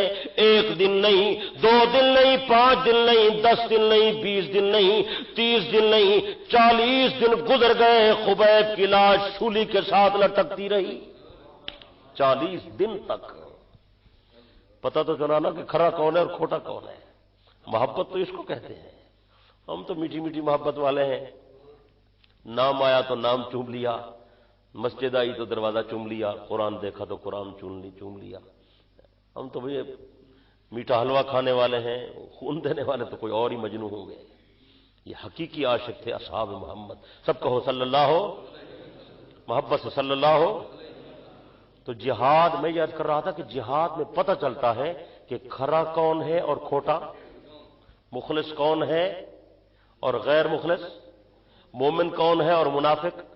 وہ منافق تھے، کہا یا رسول اجازت دیں، بڑی پریشانی ہے گھر میں، وہ ٹھیک ہو جائے تو پھر ہم جہاد پر پیچھے پہنچ جائیں گے ادھر۔ آپ تو رحمت کے سمندر تھے، رحیم تھے، مہربان تھے، رؤوف الرحیم، قرآن نے کہا نا وما ارسلناک الا رحمت للعالمین کے رحمت تھے۔ اب میں اجازت دیتا ہوں، میں تمہیں اجازت دیتا ہوں، ٹھیک ہے پھر ادھر رہ جاؤ، بعد میں آ جانا۔ آپ نے ان منافقین کو اجازت دے دی، ان کی کوئی مجبوری ہوگی تو توجہ ہے آپ کی، میں یہ مقام نبوت عرض کر رہا ہوں آپ کو۔ جب آپ نے اجازت دے دی، آپ علیہ الصلوۃ والسلام تشریف لے گئے جہاد پر، اور جب جہاد سے آپ واپس تشریف لائے تو وہ سارے منافق جمع ہو گئے۔ بس یا رسول اللہ بڑی مجبوری تھی، ہم آنے لگے تھے، فلانا عذر تھا، ہم نہیں آ سکے، بس آپ ناراض نہ ہوں، آپ ہمیں معاف کر دیں۔ آپ تو مہربان تھے، آپ نے فرمایا ٹھیک ہے یار ٹھیک ہے۔ اللہ پاک نے قرآن مجید میں آیتیں اتاری، میرے پیغمبر یہ مومن نہیں ہے، یہ منافق ہیں۔ یہ کون ہے؟ مومن نہیں ہے، زور سے بولیں۔ ان کو تو اجازت نہیں دینی چاہیے تھی، اس جہاد کی وجہ سے تو کھرے اور کھوٹے کا پتہ چلتا ہے، اپنا کون ہے بیگانہ کون ہے، مومن کون ہے کافر کون ہے، مخلص کون ہے ریاکار کون ہے، اس سے تو پتہ چلتا ہے۔ اب یہ بات بطور تنبیہ کے تھی کہ میرے پیغمبر آپ نے کیوں اجازت دے دی۔ اب توجہ کریں، میں بہت قیمتی بات کرنے لگا ہوں۔ اللہ نے اپنے حبیب سے فرمایا میرے پیغمبر لم اذنت لہم، آپ نے کیوں اجازت دے دی۔ اب یہ بات چونکہ بطور تنبیہ کے ہے اور اللہ تنبیہ فرما رہے ہیں، میرے پیغمبر ان کو اجازت نہیں دینی تھی، لیکن اللہ پاک نے اپنے حبیب کے مقام کو ملحوظ خاطر رکھا۔ آپ کی توجہ ہے؟ توجہ ہوگی تو بات سمجھ آئے گی، نہیں تو اوپر چلی جائے گی۔ تھک تو نہیں گئے آپ حضرات؟ تھک تو نہیں گئے؟ یہ تنبیہ کی، لیکن تنبیہ کرنے میں یہ اشارہ نکلتا تھا کہ کہیں لوگ یہ نہ کہیں کہ اللہ تو اپنے نبی کو تنبیہ کر رہا ہے اور نعوذ باللہ کو ڈانٹ رہا ہے کہ آپ نے پیغمبر ایسا کیوں کر دیا۔ اس لیے اللہ پاک نے اس بات کے اظہار سے پہلے ایک اور بات فرمائی ہے۔ آپ کی توجہ ہے یا نہیں ہے؟ زور سے بولیں۔ اللہ پاک نے فرمایا میرے پیغمبر عفا اللہ عنکا، اللہ پاک نے مہربانی فرمائی، اللہ نے آپ کو معاف فرما دیا۔ یہ پہلے کہہ دیا، حالانکہ دستور یہ ہے پہلے یہ بتایا جاتا ہے آپ کی فلاں غلطی ہے، آپ کا فلاں قصور ہے، ٹھیک ہے قصور ہے نا، مان لیا نا بھائی غلطی ہوئی نا، اس نے کہا جی ہوئی، ہاں ہوئی تو بس ٹھیک ہے میں معاف کر رہا ہوں، آئندہ ایسا نہیں کرنا، یہ طریقہ ہوتا ہے نا۔ لیکن اس کے برعکس یہ مقام نبوت ہے اور مقام محبوبیت ہے۔ اللہ پاک نے پہلے اپنے حبیب سے معافی کا اعلان کر دیا تاکہ لوگوں کو پتہ چل جائے یہ عام ہستی نہیں، محمد کریم کی ہستی ہے۔ عفا اللہ عنکا، اللہ پاک نے آپ سے معافی کا اعلان فرما دیا، اللہ آپ سے راضی ہو گیا، اللہ آپ سے کبھی ناراض نہیں ہوگا۔ میرے پیغمبر میں ناراض تو نہیں ہوں، لیکن میں یہ بات بطور واقعہ کے بتا رہا ہوں، لما اذنت لہم، آپ نے کیوں اجازت دے دی، ان کو اجازت نہ دیا کرو، یہ منافق لوگ ہیں، تاکہ جہاد میں آئے اور کھرے کھوٹے کا پتہ چل سکے۔ یہ مقام نبوت ہے۔ بات سمجھ آئی ہے؟ نہیں سمجھ آئی؟ یا اللہ کبھی کوئی تاخیر ہو جاتی ہے، جبرائیل نہیں آتا، میں منتظر رہتا ہوں، یہ دشمن افواہیں پھیلاتے ہیں محمد کا خدا محمد سے ناراض ہو گیا، اللہ پاک نے فرمایا نہیں میرے پیغمبر، وَالضُّحَىٰ وَاللَّيْلِ إِذَا سَجَىٰ مَا وَدَّعَكَ رَبُّكَ وَمَا قَلَىٰ، میرے پیغمبر میں قسم کھا کر کہہ رہا ہوں کہ تیرا خدا تجھ سے نہ ناراض ہے نہ تجھ سے بیزار ہے، نہ تیرے رب نے تجھے اکیلا چھوڑا۔ وَلَلْآخِرَةُ خَيْرٌ لَكَ مِنَ الْأُولَىٰ، اے میرے حبیب و لبیب، آپ کی زندگی کا ہر آنے والا لمحہ پہلے سے بہتر ہوگا، ہر آنے والا لمحہ پہلے سے، یعنی جو لمحہ آگے آئے گا آپ کی شان اور بلند ہوگی، جو آپ کی زندگی آگے بڑھے گی مقام اونچا، بولتے نہیں آپ کا مقام اونچا ہوتا چلا جائے گا۔ اللہ اکبر، یا اللہ تو نے مقام اونچا کیا ہے؟ فرمایا میرے پیغمبر دیکھو نا اونچا کیا ہے یا نہیں کیا ہے یا نہیں کیا۔ وَلَسَوْفَ يُعْطِيكَ رَبُّكَ فَتَرْضَىٰ، اے میرے پیغمبر میرا وعدہ ہے میدان قیامت کے اندر تیرا رب اتنا عطا کرے گا کہ تو راضی ہو جائے گا۔ اتنا عطا کرے گا کہ تو راضی ہو جائے گا۔ یا اللہ یہ نعمتیں دنیا میں بھی ہیں یا نہیں؟ اللہ پاک نے فرمایا دیکھو دنیا کو، سابقہ زندگی کو دیکھ لو، ماضی کو دیکھو، عنایتیں برس رہی ہیں یا نہیں برس رہی ہیں۔ الم یجدک یتیما فآویٰ، اے میرے پیغمبر آپ یتیم تھے، ٹھکانہ کس نے دیا؟ نہیں بولے، آپ یتیم تھے یا نہیں تھے؟ اماں کے بطن میں ہے، بابا پہلے چلا گیا، ایسے ہے یا نہیں؟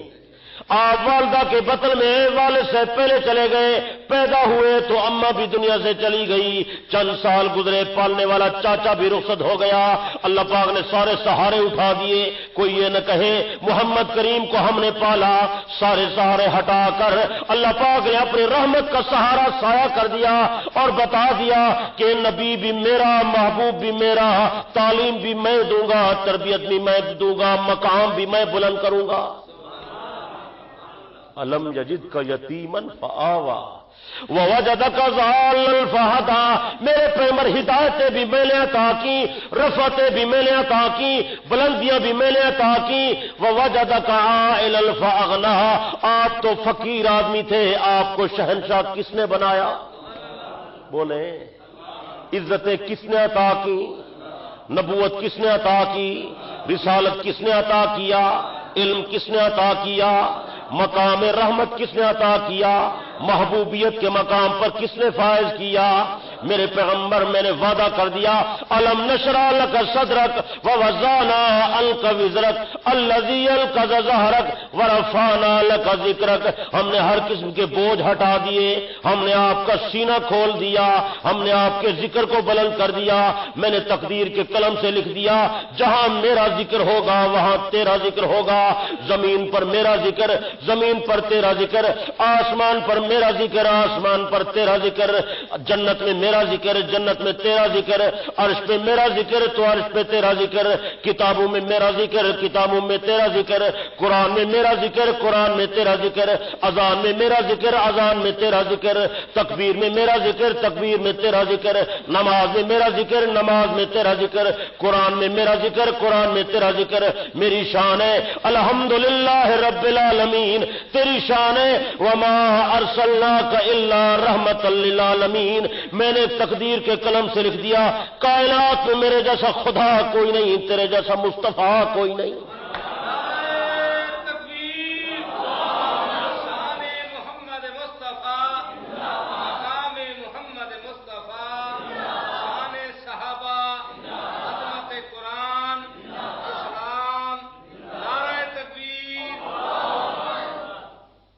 اللہ اکبر کبیرہ۔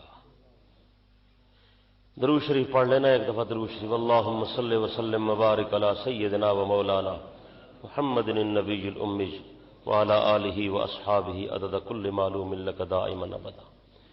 اللہ پاک نے فرمایا تمام انبیاء سے میرے نبیوں ایک دعا مانگو، جو مانگو گے عطا کروں گا۔ ہر نبی نے دعا مانگی، اللہ نے عطا فرمائی۔ ہر نبی نے دعا مانگی، اللہ نے عطا۔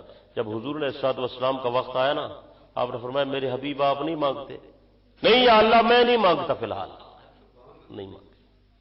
جب قیامت کا دن آئے گا اللہ فرمائے کہ میرے پیغمبر سب نے دعائیں مانگی ہیں اور ان کی مرادیں پوری ہو گئی ہیں، آپ نے نہیں مانگی، آج تو مانگو۔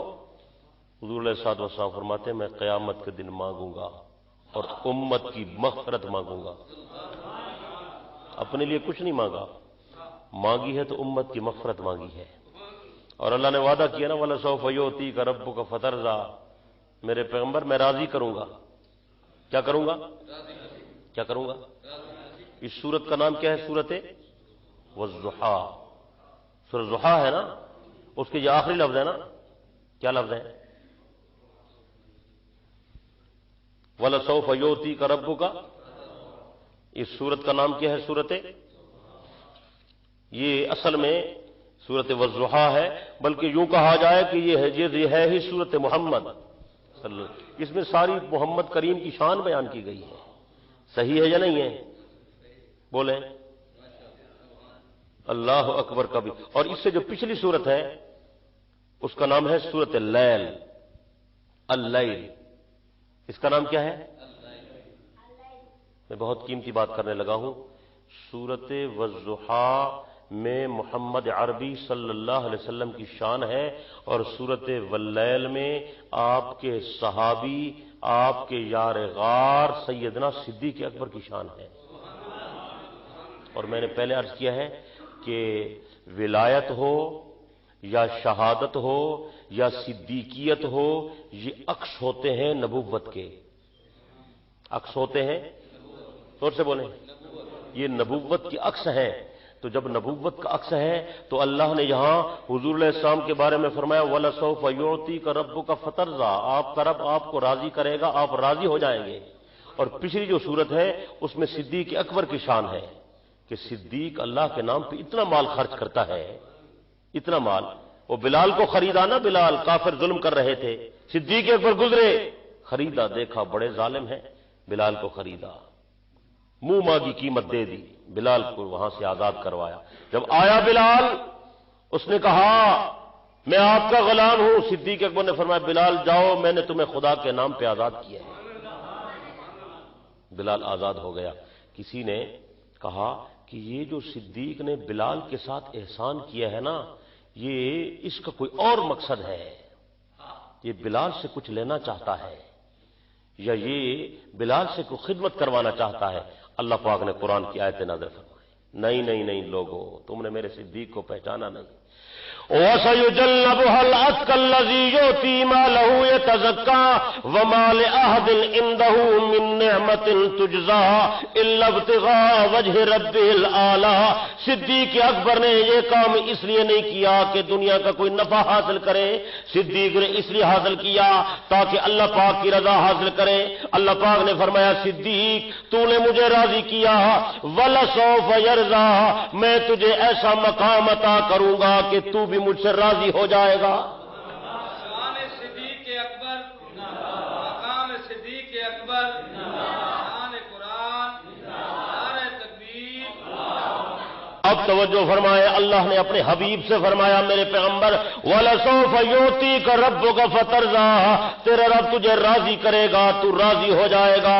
صدیق اکبر کے بارے میں فرمایا وَلَسَوْفَ يَرْضَىٰ، میں صدیق کو راضی کروں گا، صدیق بھی راضی ہو جائے گا.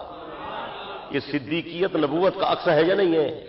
بولے نا، عکس ہو رہا ہے نا. اور یہی وجہ ہے کہ صدیق کو پیغمبر نے اپنا جانشین خود بنایا، مصلی پر کھڑا کیا. یہ نبوت کا عکس ہے. ایسا آدمی چاہیے جو امت کی کشتی کو سنبھال سکے، اس میں یہ اہلیت ہو. صدیق اکبر کے بارے میں آتا ہے کمزور آدمی تھے، بالکل دبلے پتلے بوڑھے آدمی، بالکل نحیف آدمی. جسم کا تو کمزور تھا پر ایمان کا تکڑا تھا. ایمان کا، میرے آقا نے فرمایا پوری امت کا ایمان اکٹھا کرو، اکیلے صدیق کے ایمان کا مقابلہ نہیں ہے. اکیلا صدیق ایمان میں سب سے بھاری ہے. اور پیغمبر نے اسے مصلی پر کھڑا کیا. صدیق میرے مصلی پر تو آ، میں نماز پڑھانے نہیں آ سکتا. آپ جب آخری عمر میں بیمار ہوئے تو صدیق اکبر سے فرمایا نماز کی صدیق کو بلاؤ. نماز آپ خود پڑھاتے تھے، جہاں پیغمبر موجود ہو وہاں امامت کوئی کرا؟ بولے نبی کی موجودگی میں کون آئے؟ نبی تو امام الانبیاء ہے، کون آئے؟ اور آپ بیمار ہو گئے، بار بار غشی طاری ہوتی تھی، افاقہ ہوتا تھا. تو جب آپ نے دیکھا کہ نقاہت زیادہ ہے، تکلیف زیادہ ہے، تو پھر آپ علیہ الصلوۃ والسلام نے فرمایا مروا ابا بکر لیصلی بالناس، صدیق سے کہو کہ میرے مصلی پر آئے، لوگوں کو نماز پڑھا دے. اب توجہ کریں، یہ نبی کا حجرہ ہے، عائشہ کا گھر ہے، عائشہ صدیقہ صدیق کی بیٹی ہے، پیغمبر کا حرم ہے، اس نے مخالفت کی، بیٹی نے مخالفت کی باپ کی، نہیں آقا میرے ابا جی کو حکم نہ دیں، وہ تو بڑے کمزور آدمی ہیں اور آپ کی جدائی کو ویسے نہیں برداشت کر سکیں گے، تو عمر بن خطاب کا کہہ دیں، وہ تکڑا آدمی ہے، مضبوط آدمی ہے، قوی آدمی ہے، وہ مصلی پر آ کر نماز پڑھا لے گا، میرے ابا جی میں اتنی ہمت نہیں ہے کہ وہ آپ کی جدائی میں اور آپ نہیں ہوں گے تو وہ تو برداشت نہیں کر سکے گا، رقیق القلب آدمی ہے، دل کا کمزور آدمی ہے، وہ نماز کیسے پڑھائے گا؟ آپ نے فرمایا عائشہ میرے سامنے ایسے باتیں کر رہی ہو جیسے یوسف کے سامنے مصر کی عورتیں کیا کرتی تھیں، مجھے اللہ کا حکم ہے کہ صدیق کو مصلی پر کھڑا کرو اور تو کہتی ہے کسی اور کو کھڑا کر دو۔ معلوم ہو یہ فیصلہ اوپر سے ہوا ہے، فیصلہ یہ اللہ پاک کا حکم ہے کہ صدیق کو 17 نمازیں پڑھائیں صدیق اکبر نے پیغمبر کی موجودگی میں۔ یہ مسجد نبوی ہے، اللہ تعالیٰ آپ سب کو لے جائے دیکھیں، یہ مسجد نبوی ہے تو یہ کونا ہے نا مسجد نبوی کا، اور اس میں آپ کا حجرہ انور ہے، وہ روضہ اقدس ہے، یہی تو عائشہ کا حجرہ تھا، اور اس میں وہ کھڑکی لگی ہوئی تھی، تو صدیق اکبر یہاں مصلی پر نماز پڑھاتے تھے، تو جب آپ کو افاقہ ہوتا تھا تو کھڑکی مبارک کھول کر آپ علیہ الصلوۃ والسلام سر مبارک اندر داخل کر کے نا دیکھتے تھے، تو صحابہ کہتے ہیں جب آپ سر مبارک مسجد نبوی میں ایسے اندر داخل کرتے تھے نا، مسجد نبوی نور سے منور ہو جاتی تھی کہ شاید آپ تشریف لا رہے ہیں، طبیعت مبارک سنبھل گئی ہے اور آپ نماز پڑھائیں گے، تو آپ فرماتے تھے نہیں میرے صحابہ بس نماز پڑھتے رہو پڑھتے رہو۔ یا رسول اللہ آپ تشریف نہیں لا رہے؟ نہیں میرے صحابہ میں نہیں آ رہا، میں دیکھ رہا ہوں میرے جو صدیق کو اپنے مصلی پر کھڑا کیا، میرے حکم کی تعمیل میں میرے صحابہ صدیق کے پیچھے کیسے نماز پڑھ رہے ہیں، میں ذرا دیکھنا چاہتا ہوں۔ تسلی فرمائی، صدیق اکبر کی امامت میں لوگ اطمینان سے نماز پڑھتے تھے۔ 17 نمازیں، جب آخری دن آیا نا سن 11 ہجری ربیع الاول کا مہینہ 12 تاریخ سوموار کا دن، آخری نماز پڑھائی صدیق اکبر نے صبح کی، اور ہر نماز پڑھانے کے بعد در حجرہ اقدس میں حاضر ہو کر سلام عرض کرتے تھے تو خیریت دریافت کرتے تھے۔ آخری نماز پڑھائی صدیق اکبر حاضر ہوئے، سلام عرض کیا اور خیریت دریافت کیا۔ آپ نے فرمایا صدیق آج کچھ طبیعت میری سنبھل گئی ہے، طبیعت کچھ بہتر محسوس کر رہا ہوں میں۔ تو عرض کیا یا رسول اللہ پھر مجھے اجازت ہے، وہ شہر سے تھوڑا سا فاصلے پر میرا گھر ہے، میں وہاں سے ہو آؤں؟ آپ نے فرمایا ہو آؤ، چلے جاؤ۔ اجازت مانگی، آپ نے اجازت دے دی، وہ چلے گئے۔ سید عائشہ فرماتی ہے کہ چاشت کا ٹائم کچھ قریب ہونے لگا تو آپ علیہ الصلوۃ والسلام نے فرمایا کہ عائشہ میری طبیعت دوبارہ خراب ہو رہی ہے اور میں تکلیف محسوس کر رہا ہوں۔ ان کے بھائی عبد الرحمن آئے، ان کے ہاتھ میں مسواک تھی، آپ نے دیکھی تو فرمایا مجھے بھی مسواک دے دو، تو مسواک دی، کہا نرم کر کے دو، انہوں نے وہ پتھر سے نرم کرنی چاہی تو آپ نے فرمایا نہیں عائشہ اپنے منہ سے نرم کر کے دو، آج تمہارے منہ سے نرم کی ہوئی مسواک میں استعمال کروں گا۔ وہ مسواک نرم کر کے دی، آپ نے مسواک فرمائی، وضو فرمایا اور سید عائشہ سے فرمایا کہ یہاں میرے پاس بیٹھو، میری طبیعت زیادہ خراب ہو رہی ہے۔ تو بی بی صاحب فرماتی میں وہاں بیٹھ گئی، کسی نے دروازہ کھٹکھٹایا، سیدہ فاطمہ رضی اللہ عنہا فرماتی میں نے کہا کون ہے؟ میرے ابا جی کو تکلیف ہے، بار بار کون اجازتیں مانگتا ہے؟ تو آپ علیہ الصلوۃ والسلام نے فرمایا فاطمہ آہستہ بولو، دیکھو کون ہے۔ پوچھا کون؟ اس نے کہا جبرائیل، اندر آنے کی اجازت ہے یا نہیں؟ تو آپ علیہ الصلوۃ والسلام نے فرمایا ہاں اجازت ہے۔ دیکھیں جبرائیل بھی اجازت مانگ کے آتا ہے، ایسے نہیں آتا، اجازت ہے۔ وہ اندر تشریف لائے، سلام عرض کیا السلام علیکہ ایھا النبی ورحمۃ اللہ وبرکاتہ، اور عرض کیا کہ اللہ پاک پوچھ رہے ہیں میرے پیغمبر آپ دنیا میں رہنا چاہتے ہیں یا میرے پاس آنا چاہتے ہیں؟ ایمان سے پوچھے، خدا کسی سے پوچھتا ہے؟ یہ مقام نبوت ہے۔ آپ نے فرمایا جبرائیل بتا دو اللہ پاک کو کہ میں دنیا میں نہیں رہنا چاہتا، یہ تو تکلیف کی جگہ ہے، میں تیرے پاس آنا چاہتا ہوں۔ واپس گئے، پھر آئے، پھر دروازہ کھٹکھٹایا، پھر پوچھا اجازت ہے آ جاؤں؟ آپ نے فرمایا آ جاؤ۔ عرض کہ یا رسول اللہ میرے ساتھ ملک الموت آیا ہے، لیکن دروازے کے باہر کھڑا ہے، اندر آنے کی اجازت مانگتا ہے، اگر اجازت ہو تو پھر آئے ورنہ نہیں آتا۔ تو آپ علیہ الصلوۃ والسلام نے فرمایا اسرائیل سے کہو کہ اجازت ہے اندر آ جائے۔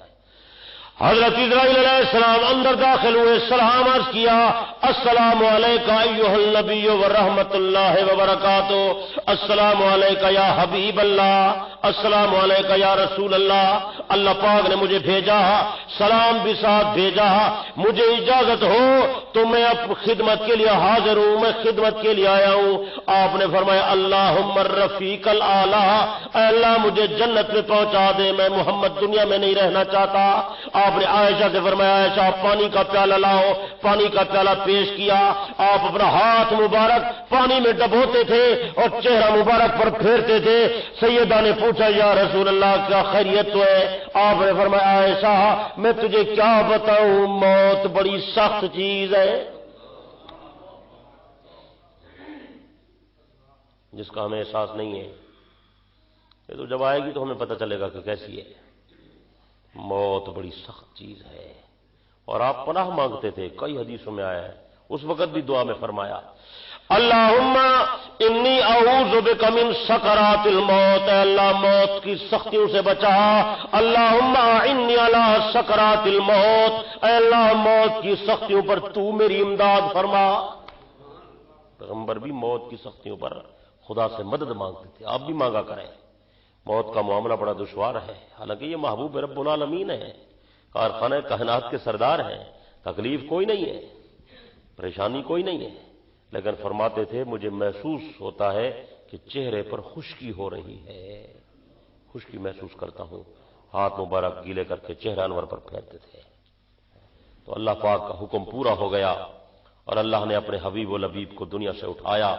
موت پر حق ہے، موت سے کوئی مستثنا نہیں ہے، ہر جاندار نے مرنا ہے، کل من علیہا فان ویبقی وجہ ربک ذو الجلال والاکرام، موت حق ہے، ہر شخص فانی ہے، ایک میرے اللہ کا نام باقی ہے، وہ اللہ موت سے پاک ہے، اس پر کوئی تغیر نہیں ہے، اللہ پر فنا نہیں ہے، اللہ پر کمزوری نہیں ہے، اللہ پر جو ہے وہ کوئی سستی نہیں ہے۔ ساری دنیا اس کی تابع دار بن جائے تو اس کی حکومت تکڑی نہیں ہوتی، ساری دنیا اس کی نافرمان جائے اس کی حکومت کو خطرہ کوئی نہیں ہے، وہ تو بادشاہ ہے، علام الغیوب ہے، قادر مطلق ہے، سارے اختیارات والا ہے۔ اللہ نے اپنے حبیب کو اٹھایا تو سیدنا صدیق اکبر اپنے گھر گئے ہوئے تھے، اطلاع ملی تو دوڑے ہوئے آئے، حجرہ اقدس میں داخل ہوئے تو بی بی صاحبہ نے آپ پر وہ چادر مبارک ڈال دی تھی، تو صحابہ حیران و پریشان، عمر جیسا آدمی جو بڑا قوی تھا وہ بھی حواس کھو بیٹھا۔ کون کہتا ہے پیغمبر فوت ہو گئے؟ تو یہ کہے پیغمبر فوت ہوئے میں اس کا سر قلم کر دوں گا، حالانکہ قوی آدمی تھا، حواس کھو بیٹھا، یہ نہیں ہو سکتا، پیغمبر پر موت ہے پھر تو ختم ہو گیا نظام۔ اب دیکھیں وہ صدیق اکبر جو جسم کا نحیف تھا، ایمان کا تکڑا تھا نا، یہاں سے پتہ چلتا ہے صدیق اکبر کی عظمت کا اور اس کی قوت کا اور ایمان کی حیثیت کا۔ صدیق اکبر رضی اللہ تعالیٰ عنہ اندر آئے اور آ کر سلام عرض کیا اور چہرہ انور سے چادر ہٹائی تو پیشانی اقدس پر بوسہ دیا، بوسہ دیا، صدیق اکبر کی آنکھوں سے آنسو بہہ نکلے اور روتے فرمایا طبت حیا و میتا، میرے پیارے آقا زندگی بھی بہترین گزاری، آپ کو موت بھی اللہ نے پاکیزہ عطا فرمائی، مجھے قسم ہے اس ذات کی جس کے قبضہ قدرت میں میری جان ہے، اللہ پاک آپ پر دو موتیں کبھی اکٹھی نہیں کرے گا۔ بس موت کا وعدہ تھا وہ پورا ہو گیا۔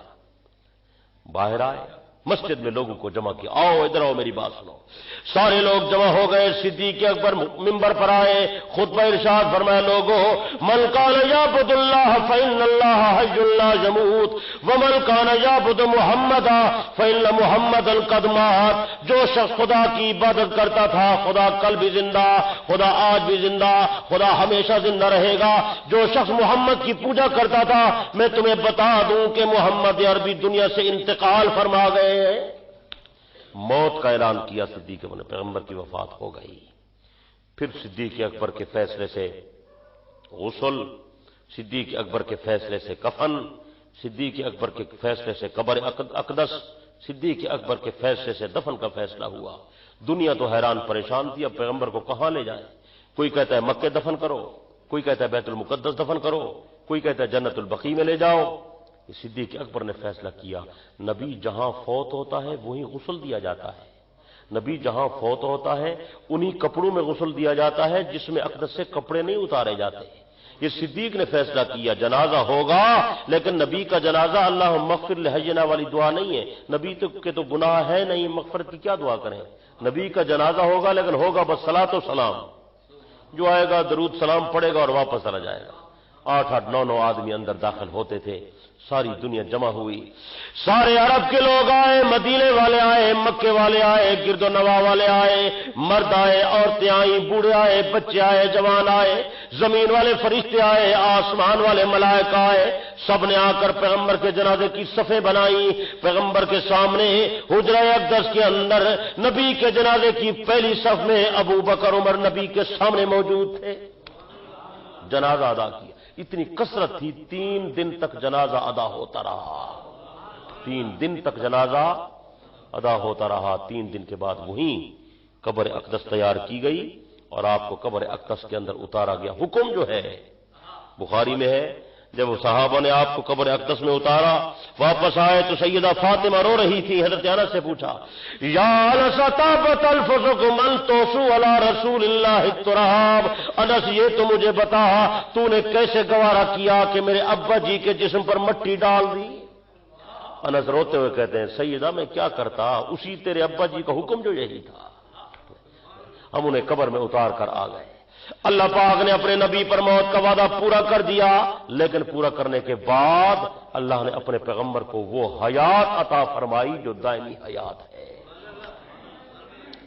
آپ کو اللہ نے وہ حیات طیبہ عطا فرمائی جو دائمی حیات ہے. اور حضور علیہ الصلوۃ والسلام اپنی قبر میں حیات النبی ہے. جو شخص آپ کی قبر اطہر کے قریب جا کر سلام عرض کرتا ہے آپ سنتے بھی ہیں، جواب بھی ارشاد فرماتے ہیں. یہ ساری امت کا یہ عقیدہ ہے، ساری امت کا. تو آج بھی جو لوگ وہاں جاتے ہیں ادب سے، احترام سے، شور شرابے کی اجازت نہیں ہے. آہستہ آہستہ سلام پڑھنا ہے تو آہستہ پڑھنا ہے، بات کرنی ہے تو آہستہ کرنی ہے. مسجد نبوی میں دیوار میں کوئی آدمی کیل ٹھوک رہا تھا. سیدہ عائشہ صدیقہ کو پتہ چلا، فوراً باہر آئی، آدمی بھیجا، کون ہے اسے روکو، دیوار میں کیل ٹھوکتا ہے. پیغمبر قبر میں آرام فرما ہے، نبی کو بے آرام نہ کرو. اتنا صحابہ کو احساس تھا، اہتمام کرتے تھے. جہاں نبی موجود ہو وہاں اونچی آواز سے نہ بولو. قرآن میں بھی ہے لا ترفعوا اصواتکم فوق صوت النبی. نبی کی آواز سے آواز اونچی ہو جائے تو عمل سارے ضائع ہو جاتے ہیں.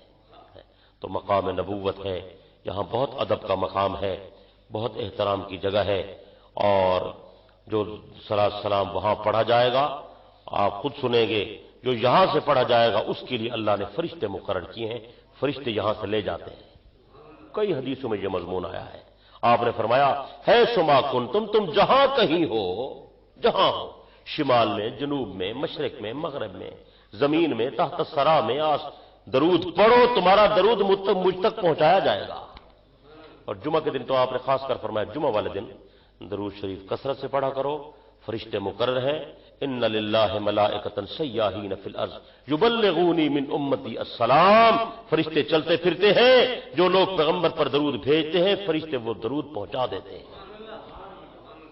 اور صحابہ کو یہ اشکال پیش آیا، انہوں نے عرض کیا تھا، آپ علیہ السلام سے پوچھا تھا کہ یا رسول اللہ ابھی تو آپ موجود ہیں، ہم سلام پڑھیں گے تو آپ تک پہنچے گا، جب آپ دنیا سے چلے جائیں گے تو پھر سلام کیسے پہنچے گا؟ یہ ابو داؤد شریف کی حدیث میں ہے. پھر سلام کیسے پہنچے گا؟ کیف تعرض صلاتنا علیک وقد ارمت. یا رسول اللہ جب آپ قبر میں چلے جائیں گے آپ تو بوسیدہ ہو جائیں گے، جسم تو زمین میں مل جاتا ہے، پھر سلام کیسے پہنچے گا؟ آپ نے بڑی خوبصورت بات ارشاد فرمائی، سنیں آپ کا بھی ایمان تازہ ہو جائے گا. آپ نے فرمایا میرے صحابہ ان اللہ حرم علی الارض ان تاکل اجساد الانبیاء. اللہ پاک نے زمین پر حرام کر دیا کہ وہ نبی کے جسم کو کھائے. لوگوں کے جسم خراب ہوں تو ہو، پر نبی کا جسم قبر میں خراب نہیں ہوگا. اللہ نے زمین کو منع کر دیا میرے نبی کے جسم کو نہیں کھانا. خدا قادر ہے کہ نبی کی قبر کو ایئر کنڈیشن بنا دے، قادر ہے یا نہیں ہے؟ زمین پر حرام ہے، زمین نبی کے جسم کو نہیں کھا سکتی. اور ابن ماجہ کی روایت میں ہے فَنَبِيُّ اللَّهِ حَيٌّ يُرْزَقُ. اللہ کا نبی زندہ ہوتا ہے، نبی کو رزق بھی دیا جاتا ہے. اور اور بہکی میں ہے الانبیاء احیاء فی قبورہم یصلون، نبی قبروں میں زندہ ہوتے ہیں، نبی قبر میں نماز بھی پڑھتے ہیں. یاد رکھیں گے یا نہیں؟ بولے. اور مسلم شریف میں ہے حضور علیہ السلام نے فرمایا معراج کی رات جو میں جا رہا تھا بیت المقدس کے قریب، مررت علی موسیٰ عند القصیب الاحمر لیلۃ اسری بی فرائت موسیٰ، میں نے موسیٰ علیہ السلام کو دیکھا قصیب احمر کے پاس، موسیٰ علیہ السلام فاذا هو قائم یصلی فی قبری، موسیٰ علیہ السلام کھڑے ہو کر قبر میں نماز پڑھ رہے تھے. میں نے دیکھا، آپ نے فرمایا میں نے موسیٰ علیہ السلام کو قبر میں نماز پڑھتے ہوئے دیکھا بیت المقدس کے پاس. قصیب احمر ایک سرخ ٹیلا ہے، سرخ زمین ہے، وہاں اس کی قبر ہے. اور بخاری میں ہے، بخاری کے صفحہ 178 پر ہے، آپ نے فرمایا میں ہوتا تو تمہیں موسیٰ کی قبر دکھاتا، وہ کہاں ہے؟ میں ہوتا تمہیں موسیٰ کی قبر دکھاتا، وہ کہاں ہے؟ وہ آپ نے فرمایا وہ راستے کے بالکل ساتھ ہے، قصیب احمر کے پاس، اور بیت المقدس کے نزدیک ہے وہ قبر. اور وہاں میں نے موسیٰ علیہ السلام کو قبر میں نماز پڑھتے ہوئے دیکھا، وہ اللہ کی عبادت کر رہے تھے.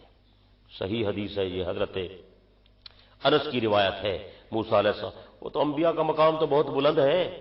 یہی حدیث موسیٰ علیہ السلام کی قبر میں نماز پڑھنے والی حدیث جب حضرت انس نے اپنے ایک شاگرد سے بیان کی، اس شاگرد کا نام ہے حضرت ثابت بنانی رحمۃ اللہ علیہ، تابعی ہیں، سید التابعین میں سے ہیں، سادات تابعین میں سے ہیں. ثابت بنانی ایک تابعی ہے جو حضرت انس کے شاگرد ہیں، اور حضرت انس امام الانبیاء کے شاگرد ہیں. بات سمجھ آ رہی ہے یا نہیں سمجھ آ رہی؟ یہ حدیث موسیٰ علیہ السلام کی قبر والی حدیث، یہ آپ علیہ السلام نے ارشاد فرمائی، حضرت انس نے سنی، اور حضرت انس نے یہی حدیث کس کو سنائی؟ دیکھیں آپ سبق نہیں یاد کرتے نا، ثابت بنانی کو سنائی. ثابت بنانی تابعی ہے بڑے مشہور. جب حضرت ثابت بنانی نے یہ حدیث سنی کہ موسیٰ علیہ السلام قبر میں نماز پڑھ رہے تھے، اس کے دل پر یہ بات بڑی اثر کر گئی. اس نے پھر اللہ تعالیٰ سے یہ دعا مانگنا شروع کر دی، اے اللہ اگر قبر میں تو کسی کو نماز پڑھنے کی اجازت دے تو میں بھی تیرا عاجز بندہ ہوں، مجھے بھی اجازت دینا، میں قبر میں نماز پڑھوں گا. اصل تو دنیا ہی تھکے ہوتے ہیں نا نمازیں کو لوگ، ایک قبر کی نمازیں پڑھتے اللہ والا. دیکھو نا گل کیسی عجیب ہے. اے اللہ مجھے قبر میں نماز پڑھنے کی اجازت دینا. تم چنانچہ محدثین، مفسرین، مؤرخین کتابوں میں لکھتے ہیں، حلیۃ الاولیاء میں ہے اور تمام تفاسیر میں بھی یہ واقعہ لکھا ہوا ہے، حضرت ثابت بنانی والا واقعہ طبقات ابن سعد میں بھی ہے اور بھی بہت کتابوں میں ہے. حضرت ثابت بنانی کا جب انتقال ہو گیا، جنازہ پڑا، اٹھا کر قبر میں دفن کر دیا اور اینٹیں پتھر لگانے لگے. ایک پتھر گر گیا، جب پتھر گر گیا قبر کو بنانے والا آدمی کہتا ہے میں نے اس سوراخ کے اندر سے دیکھا ثابت بنانی قبر میں کھڑے ہو کر نماز پڑھ رہے تھے. دنیا حیران ہو گئی. اس نے ایک آدمی کو بلایا، ادھر آؤ، دیکھو یہ کیا کرتا ہے اللہ والا، یہ نماز پڑھتا ہے قبر میں. اس نے کہا خاموش رہو، اس کے گھر جا کر پوچھیں گے یہ کیسی عبادت کرتا تھا. تو گھر آئے، ان کے گھر والوں سے پوچھا، اس کی بیٹی سے پوچھا، اس کی ہمشیرہ سے پوچھا یہ کیا ثابت بنانی کون سی عبادت کرتا تھا. اس نے کہا باقی تو ہمیں کوئی پتہ نہیں، باتیں تو بہت کرتے تھے لیکن ایک بات کا ہمیں علم ہے. حضرت ثابت بنانی نے جب سے یہ حدیث سنی ہے کہ موسیٰ علیہ السلام قبر میں نماز پڑھتے تھے، اس نے بھی دعا مانگنا شروع کر دی، اے اللہ مجھے بھی قبر میں نماز پڑھنے کی اجازت دینا. شاید اللہ پاک نے اسی دعا کو قبول فرمایا تو یہ قبر میں نمازیں پڑھتا ہے. بلکہ صاحب حلیہ نے لکھا کئی مسافر لوگوں کے قافلوں نے اس بات کی گواہی دی جب ہم ثابت بنانی کی قبر سے گزرتے تھے، ثابت بنانی کی قبر سے قرآن مجید کے پڑھنے کی آواز آتی تھی. اللہ اکبر. اور یہ ترمذی شریف میں ہے، مشکات شریف میں بھی ہے. ابن عباس فرماتے ہیں ہم نے ایک جگہ خیمہ گاڑا، قلعہ زمین میں گاڑا، قلعہ ٹھوکا، ہمیں پتہ نہیں تھا نیچے قبر تھی. تو وہ جب ہم نے قلعہ گاڑا تو نیچے قبر کھل گئی نا، تو جو ہی سوراخ ہوا تو اندر سے سورت ملک کے پڑھنے کی آواز آئی. ایک آدمی سورت ملک پڑھ رہا ہے، تبارک الذی بیدہ الملک وہو علی کل شیء قدیر. ہم حضور علیہ السلام کی خدمت میں آئے، یا رسول اللہ ایک قبر کھل گئی ہے، اس میں سے کوئی آواز، قرآن کی آواز آ رہی ہے. آپ نے فرمایا کون سی سورت پڑھتا ہے؟ ہم نے عرض کیا سورت ملک کی تلاوت کرتا ہے. آپ نے فرمایا میرے صحابہ ہی الناجیہ والمنجیہ، یہ سورت نجات دینے والی سورت ہے، جو آدمی روزانہ سورت ملک پڑھے گا قبر کا عذاب نہیں ہوگا. آپ پڑھیں گے؟ 3 منٹ لگتے ہیں، 3 منٹ صرف. سورۃ ملک 3 منٹ، سورہ یاسین 6 منٹ، زیادہ ٹائم نہیں لگتا. یاد کر لیں، مسجد سے نکلیں پڑھتے ہوئے جائیں، گھر پہنچیں گے سورت ختم ہو جائے گی. مفت کا ثواب ہے. کوشش فرمائیں گے نا؟ زور سے بولیں، اونچے بولیں. ایک اور موتی بھی دیتا ہوں، ذکر کا بہت ثواب ہے. لا الہ الا اللہ، اللہ اکبر، الحمدللہ، سبحان اللہ، استغفر اللہ. ذکر ہے نا، سارے اذکار ہیں، درود شریف ہے، اللہ اللہ ہے، ذکر ہے، ان کا بہت ثواب ہے. لیکن یاد رکھیں، تمام قسم کے اذکار کو ملائیں، قرآن کے پڑھنے کے ثواب کا مقابلہ نہیں ہے. یہ افضل ذکر ہے. قرآن کیا ہے؟ سب سے افضل ذکر کیا ہے؟ قرآن. یہ کلام اللہ ہے، اس کے تو لفظ اللہ کے اپنے الفاظ ہیں. جو تاثیر اس میں ہے وہ کسی اور بات میں، جو ثواب اس پر ملتا ہے وہ کسی اور ذکر میں. بولتے نہیں آپ، میرے خیال آپ تھک گئے ہیں، بس دعا کرتے ہیں انشاءاللہ. تو سب سے افضل ذکر کون ہے؟ سب سے بہترین ذکر تلاوت قرآن. یہ سب سے اعلیٰ ذکر ہے، سب سے بہترین ذکر ہے، سب سے بلند و بالا ذکر ہے، سب سے اولا ذکر ہے، سب سے بڑھ کر ذکر ہے. اس کا اہتمام کریں گے یا نہیں؟ زور سے بولیں، اونچا بولیں. بلکہ قرآن کا نام ہی ذکر ہے. قرآن کے 55 نام ہیں. قرآن کے کتنے نام ہیں؟ 55 نام ہیں، اور ان میں سے 5 نام اصل نام ہے قرآن کے. قرآن کے اصلی نام جو بطور اس میں علم کے قرآن نے پیش کیے وہ کتنے ہیں؟ 5 نام ہیں. القرآن، الفرقان. یاد کر رہے ہیں آپ؟ نہیں، دعا کے بعد میں سنوں گا سب سے. آپ بس کیسے بس سن کے چلے گئے، ختم. یہ درس ہو رہا ہے، جلسہ نہیں ہے بھائی. قرآن کے 5 نام ہیں، بچوں کو یاد کرائیں. القرآن، الفرقان، الذکر، الفرقان، التنزیل. یاد کر لیے؟ کوئی 4 ہوئے جی. القرآن، الفرقان، التنزیل، الکتاب، الذکر، اور 5واں کبھی کہتے ہیں 5 ہو گئے، کبھی کہتے ہیں 4 ہو گئے. القرآن، الفرقان، الکتاب، الذکر، التنزیل. کتنے ہو گئے؟ پھر گن لیں بھائی. آپ لوگوں کو میری ریاضی فیل ہے. القرآن، الفرقان، جی، التنزیل، الکتاب، الذکر. تو قرآن کا ایک نام ذکر ہے. قرآن کا ایک نام کیا ہے؟ اور ایک نام کتاب ہے. ذالک الکتاب لا ریب فیہ. یہ وہ کتاب ہے جس میں کوئی شک. زور سے بولو. تنزیل من حکیم. بولے حافظ کوئی نہیں؟ اللہ حافظ ہے. انہ لقرآن کریم. ہے نا؟ ہے نہیں ہے؟ تو قرآن کے یہ سارے نام ہیں. اسے قرآن بھی کہا جاتا ہے، اسے ذکر بھی کہا جاتا ہے جی، اور اسے کتاب بھی کہا جاتا ہے، اسے فرقان. تبارک الذی نزل الفرقان علی عبدہ. بابرکت ہے وہ ذات جس نے اپنے بندے پر فرقان اتارا. سبحان اللہ. کہیں کتاب کہا. الحمدللہ الذی انزل علی عبدہ الکتاب. سب تعریف ہے اس اللہ کی جس نے اپنے بندے پر کتاب کو اتارا. ذالک الکتاب لا ریب فیہ. اس کتاب میں کوئی شک. اور سے بولو. انا نحن نزلنا الذکر وانا لہ لحافظون. اس ذکر کے اتارنے والے بھی ہم ہیں، اس کے محافظ بھی. یہ ذکر آ گیا نا. انا نحن نزلنا الذکر. ذکر آیا کہ نہیں آیا؟ بولیں، زور سے بولیں. اور اس کے آگے پیچھے باطل نہیں آ سکتا. آگے پیچھے اس کو کوئی تبدیل کرنے والے خود بدلیں گے، مٹانے والے خود مٹ جائیں گے. 1400 سال بیت گئے، قرآن میں کوئی تبدیلی آئیے. اور اللہ نے اس کی حفاظت کا ایسا انتظام کیا، آپ حیران ہو جائیں گے. باقی کتابیں کتب خانوں میں محفوظ ہیں، لائبریریوں میں. قرآن لوگوں کے سینوں میں محفوظ ہے. اللہ اکبر کبیرہ. آپ کو ایک بات سناؤ، آپ حیران ہو جائیں گے، آپ مانیں گے نہیں. یہ پچھلے ہفتے کا واقعہ ہے. مجھے وہاڑی میں دوستوں نے دعوت دی، میں وہاں گیا. پروگرام تھا وہاں. ہمارے دوست ہیں مولانا غلام مصطفیٰ صاحب وہاں. اس کے بچے نے قرآن مجید یاد کیا ہے. یقین کریں زکریا ٹاؤن والوں، آپ مانیں گے نہیں، 5.5 سال کا بچہ قرآن کا حافظ. 5.5 سال کا بچہ. دنیا اس بچے کو دیکھنے آئی، کراچی سے علماء آئے، پشاور سے علماء آئے بچے کو دیکھنے کے لیے. وہ مولانا غلام مصطفیٰ صاحب کا بیٹا ہے، محمد حذیفہ اس کا نام ہے. اس نے کہا میرے بچے نے بولنا سیکھا نا، بس میں نے اس کو بٹھایا، الف با تا، قرآن پڑھانا شروع کیا. 4.25 سال میں پڑھانا شروع کیا، 5.5 سال میں قرآن مکمل ہو گیا. اور وفاق المدارس کا جب امتحان ہوا، وہ بچہ امتحان میں اول آیا ہے. چھوٹا سا بچہ، دیکھ کے بندہ حیران ہو جاتا ہے.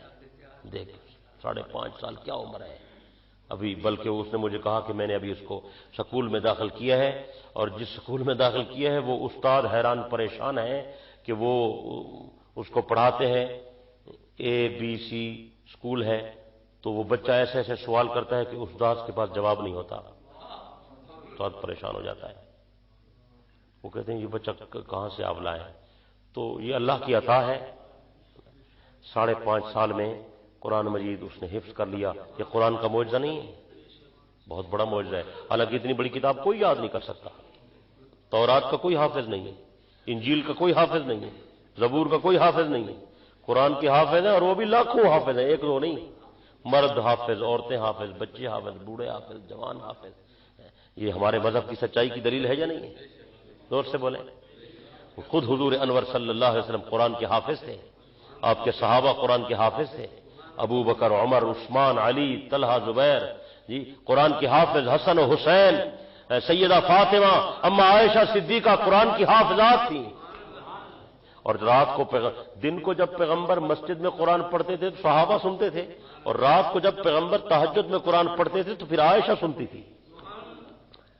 یہ پیغمبر کی خلوت کو بیان کرنے والی عائشہ ہے. پیغمبر کی گھر کی زندگی کو بیان. آپ کیسے تشریف لاتے تھے، کیسے بیٹھتے تھے، کیسے آرام فرماتے تھے، کیسے کھانا تناول فرماتے تھے. ایک ایک بات کو اما عائشہ صدیقہ 2,500 پیغمبر کی حدیثوں کو بیان کرنے والی راویہ حدیثوں کی وہ اما عائشہ صدیقہ ہے. نبی کی جلوت کو، نبی کی خلوت کو بیان کیا، پیغمبر کی نماز کو بیان کیا، پیغمبر کی تہجد کو بیان کیا، پیغمبر کے کھانے کو بیان کیا، پیغمبر کے آرام فرمانے کو بیان کیا، پیغمبر کا بچوں سے پیار بیان فرمایا. اللہ اکبر کبیرہ. اور رات کی وہ جو دعائیں جو پیغمبر اللہ سے مانگتے تھے ان سب کو بیان کرنے والی اما عائشہ صدیقہ ہے. اللہ پاک نے اسے وہ فراست عطا کی تھی. بلکہ حضور علیہ السلام نے اس سے شادی بھی اسی بنیاد پر فرمائی تھی کہ یہ ذہین لڑکی ہے، اس سے میری شادی ہو جائے اور یہ میری خلوت کو بیان کرے گی، یہ گھریلو زندگی کو سیکھے گی. تو اللہ نے وہ کام ان سے لیا. اللہ نے یہ سارا دین، یہ قرآن اور پیغمبر کا فرمان، یہ ساری سچی نعمتیں اللہ نے ہمیں عطا فرمائی. اللہ ہمیں قدردانی کی توفیق عطا فرمائے اور عمل کی بھی توفیق عطا فرمائے. آج کل ماشاءاللہ حج کا سیزن ہے. بہت خوش نصیب ہے وہ لوگ جو گئے ہوئے ہیں. جو نہیں گئے وہ طلب رکھیں، تڑپ رکھیں دل میں کہ اللہ ہمیں بھی اپنا گھر دکھائے. بیت اللہ شریف کا طواف، مینا و عرفات کی حاضریاں اور مسجد نبوی کی نمازیں اللہ ہم سب کو عطا فرمائے. اس کی طلب ہوگی، تڑپ ہوگی تو پھر جو ہے اللہ پاک اسباب پیدا فرمائیں گے. بغیر طلب کے کچھ نہیں ملتی، ہدایت نہیں ملتی بغیر طلب کے. دین طلب سے اللہ نے رکھا ہے. تو طلب پیدا کریں، تڑپ پیدا کریں. اور قربانی کا موسم ہے، قربانی کریں. ذی الحجہ کے مہینے میں عید الاضحیٰ کے دن قربانی ذبح کرنے سے زیادہ عبادت کوئی نہیں ہے. سب سے افضل عمل ہے اس کے نام پر خون کا بہا دینا. یہ عبادت ہے مستقل ہمارے مذہب کی. یاد رکھیں، قربانی کے جانور کا خون بہانا اس کے حکم کی تعمیل میں، اس کے لیے کہ اللہ راضی ہو جائے گا. اور جذبہ یہ ہو کہ اس کا حکم ہے جانور ذبح کرو. اگر اس کا یہ حکم ہوتا کہ اپنے آپ کو ذبح کرو یا بچوں کو تو ہم وہ بھی کر دیتے. جذبہ یہ رکھنا ہے دل کے اندر. یہ جذبہ ہوگا تو انشاءاللہ اس پر پھر اجر بھی ملے گا. اور حضرت ابراہیم علیہ السلام کی عظمت کو اور ان کی قربانی کو اور ان کی شان کو وہ ذرا سامنے رکھنا ہے کہ خلیل اللہ نے کیسی بڑی قربانی دی اور بیٹے کی گردن پہ چھری اٹھا. حالانکہ خواب ہی تو دیکھا تھا، خواب دیکھا نا کہ میں بیٹا ذبح کر رہا ہوں. ظاہری ویسے حکم تو نہیں تھا، لیکن خواب بھی پیغمبر کا سچ ہوتا ہے اور حق ہوتا ہے اور اس کی وحی ہوتی ہے. خواب میں پیغمبر پر وحی آتی ہے. اور پیغمبر کی جو نیند ہے وہ ناقض نہیں ہے وضو کے لیے. ہماری نیند ناقض وضو ہے. پیغمبر کی نیند سے پیغمبر کا وضو بھی نہیں ٹوٹتا اور پیغمبر کی جو نیند ہے اس کا اثر دل پر نہیں ہوتا، دماغ پر، اس کا اثر صرف آنکھوں تک ہوتا ہے۔ دل جو ہے وہ پیغمبر کا وہ بالکل بیدار رہتا ہے۔ حضور علیہ السلام کی کئی حدیثوں میں، بخاری میں بھی ہے، بعض کتابوں میں بھی، آپ نے فرمایا جب میں سوتا ہوں صرف آنکھیں سوتی ہیں، دل تو میرا نہیں سوتا، دل ہر وقت جاگتا ہے۔ یہ دل بڑی عجیب چیز ہے، میں اگلے دن بھی کہیں بیان کر رہا تھا، لوہے کو زنگ لگتا ہے، دلوں کو بھی زنگ لگتا ہے۔ لوہے کے زنگ اتارنے کے لیے ریگ مال کی ضرورت ہے، دلوں کے زنگ اتارنے کے لیے قرآن کی ضرورت ہے۔ لطف جب بھی پڑھو گے نیا مزہ، جب بھی پڑھو گے نیا سرور آئے گا، جب بھی پڑھو گے نئی لذت محسوس ہوگی، اور اس کو پڑھو گے تو یہ یاد ہوگا۔ اور کوئی کتاب پڑھو گے تو ایسے یاد نہیں ہو، زبر زیر کا بھی فرق نہ ہو، اونچ نیچ کا بھی فرق۔ اس کی توفیق عطا فرمائے، آپ کو بھی اس کی پوری توفیق عطا فرمائے۔